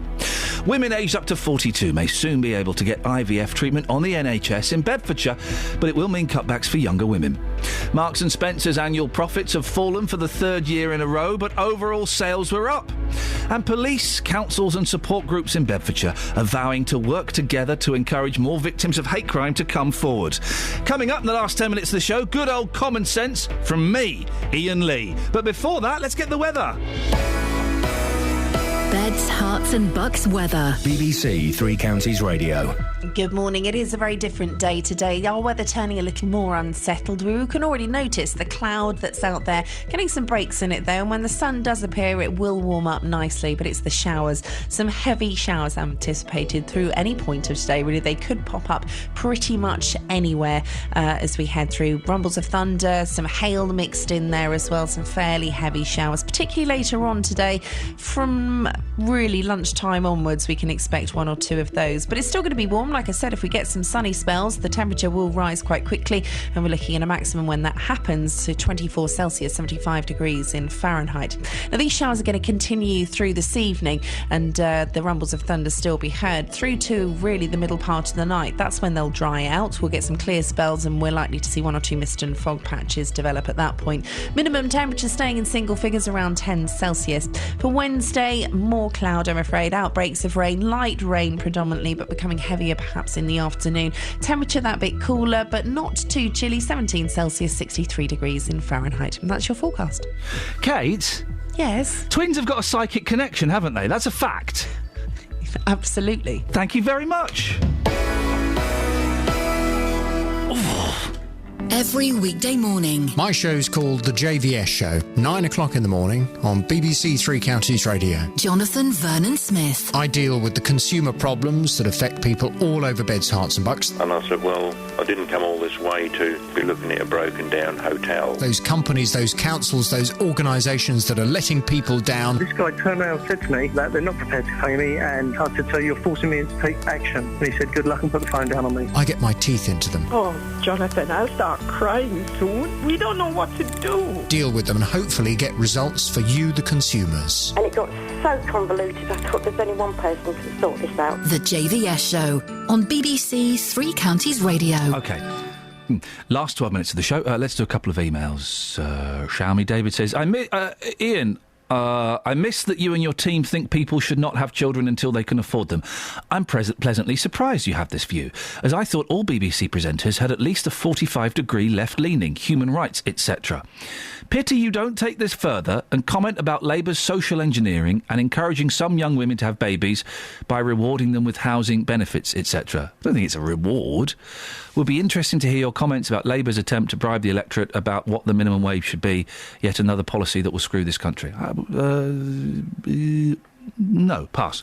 Ben's in Wickham. Morning, Ben. How do you do, sir? Are you well? Oh, yes, I am, Ben. I'm all the better for hearing you, my dear. Well, you're running out of people to talk to, from what I understand. Well, if they don't talk sense, Ben, I don't want to talk to them. I'm guessing with a voice like that, you're going to speak sense. Well, I'm not going to be pedantic, but everyone's been talking about changing a tyre by the side of the road. Yeah. Very difficult. Yeah. I'll change a wheel. Yeah. Oh, in your face, Boyle. Ben just owned you. Why my face? Because you brought up the subject of changing a tyre. Saying a lot of people have not got any technical knowledge whatsoever, regardless of their genitalia. No, what you've said is don't use that word. Why would you use that word for? You're so childish. Biological. She used to work on reception. Sorry? What? Sorry? What? Who snorted? Was that you snorting? Me. Ben, OK, no snorting. Now, yes, you're right. Could you change a wheel, Ben?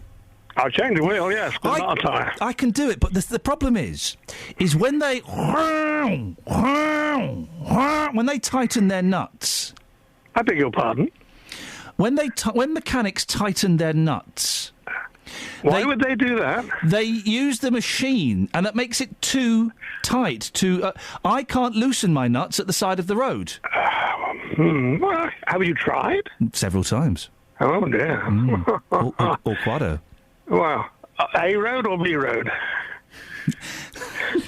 I don't know what right. Oh, Richard's in Winslow. Richard, good morning. Yeah, well, I agree with Ben. You must be desperate for someone to call in if you're phoning me, but until you say there's nothing worse than tight nuts. Anyway, I've got two rants. The first rant is about the misuse and abuse of yourself, myself, but before I get on to that... hang on a minute. So I've got literally, I thought all I heard was tight nuts. Stay there, Richard, stay there. Richard, were you listening to the show yesterday? Yes. Well, you'll be aware that yesterday, 08459 455 555. Yesterday, I played a very... No, you're not doing that again. No, yesterday I played a very cruel trick on Ken in Luton. I know. Ken wanted to come on with his poem about traffic men. Yes. Yesterday's news. And I can't keep up with things. He can't, can he? You, not him. Sorry? Now listen. No, hang on. Richard, all I'm saying is Ken is on the line. Good morning, Ken. Morning, Ian. Ken, how are you feeling after yesterday's battering? With my hands, how are you feeling? All my fans are in despair, because you would... No, hands, not fans, hands. Hands? Hands. The thing's on the end of your arms, isn't it? Oh, well... So? I was in hospital once, doctor came round, he said to me, how are you feeling? I said, with my hands. How are you feeling? Hello? Are you there, Mother? I'm off. I'm gone. Hello? Anybody there? Are you receiving? Yes, we are. Ken has put the phone down in disgust. Daddy boy, broadsword daddy boy. Are you there? Over. Richard, shut up. Ken has put the phone down in disgust. You tell me shut up. Who do you think you are? Do you know who I am? Yeah, you're Richard in Winslow. The man here doesn't know who he is, Governor. Well, Ken has put the phone down in disgust. I was hoping he was going to do his poem for us today, and now he's gone. Oh, no. He's still there. You've done it to him. Ken? What? Give us your poem, Ken. In the road, they boldly stand. No, we're going to do it before the end of the show. We'll do it before... Tony! Who's Tony? What? Right. Me or you? I'll go. Here we go. I know a good poem. There was a young lady from Itchin. No, I can't. No, Richard, shut it. Richard, for goodness sakes, both of you have been... Did I miss the bulletin? Did Simon announce they'd made crack and LSD legal today? What is going on? What's he got? It always was on your show. Right, Ken, wait there. We will get your poem before the end of the show. OK. Richard, are you on speakerphone or something? I am. Well, take it off speakerphone, you lazy muppet. Well, it's a nobly. It sounds rubbish. And I don't complain. Well, that's content. It's the quality of the broadcast audio is excellent. It's the content. Can you hear me better now, my dear? Yes, Richard. Now you've got a point you want to make, but I'd like to do it before we get Ken's poem. 2 points. Well, the first one about why women drivers used to get cheaper insurance is not because they were better drivers, they were better insurance risks, because the vast majority of women drove far, far fewer miles than men. And I do love women, as it happens. Oh, that's interesting. Hang on a second. Can you hear it? Is this on? Hello? Are you there, Mother? Go on. Well, the other point... Is this 1989 and I'm Peter Cook and you're Dudley Moore on a satellite link-up with Los Angeles and the technology is rubbish and Wogan is struggling to cope with it? Is this what's going on? Sounds like it. OK, get on with it. Right. You constantly refer to yourself, myself. You're referring to John and myself. No, it's John and me. This nonsense about using the incorrect version of yourself, myself, ourself. That Chief Constable referred to ourselves when she should have said us. And it's spread like wildfire. It's state agent speak. It should be stamped out.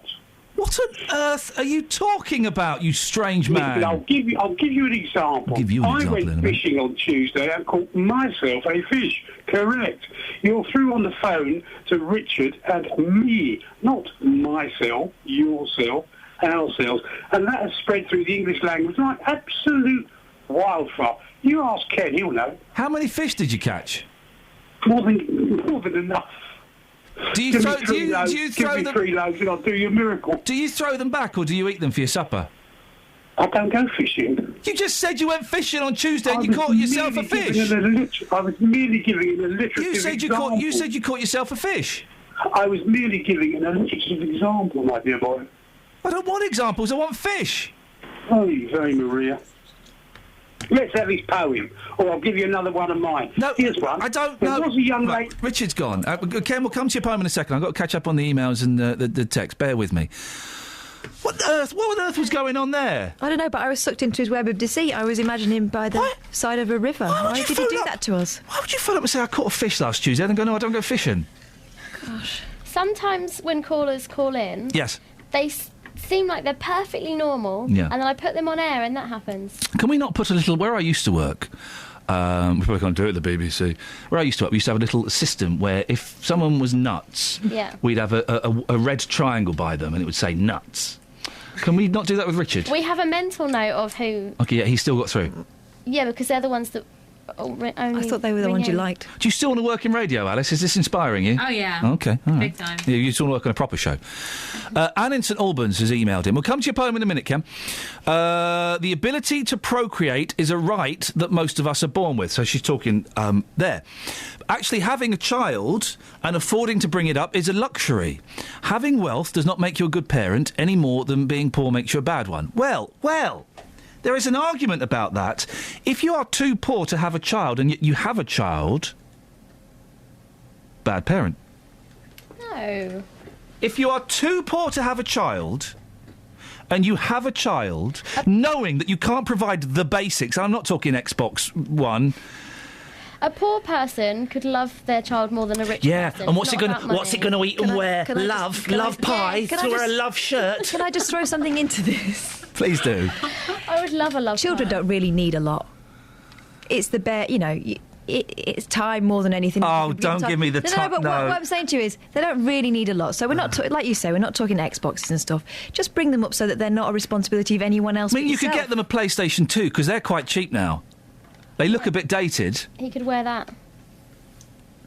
I can't work out, Catherine, if you're on my side or not. You should be. I'm vastly going off your side. My side is the side of common sense. I say what everybody's...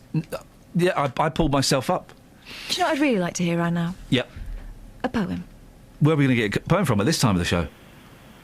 That's your cue, Ken. I know where. OK. Where are we going to get a poem from at this time of the show? Here. Where? There. Where? Here. Where? There. Where? That's in Hertfordshire, isn't it? That's your cue to do it. Oh. In the road. You left it too late, mate. Travel news for beds, cards and bugs. BBC Three Counties Radio. The M1 heading southbound, very heavy at the moment between junction 10 Luton Airport and junction 9 for Redbourne. The M25 heading clockwise, there's a lane closed at the moment between junction 24 for Potters Bar and junction 25 for Enfield. That's due to an accident that happened a little earlier on this morning. And in Chester, it's slow moving on the Great Cambridge Road heading southbound between College Road and Lieutenant Ellis Way.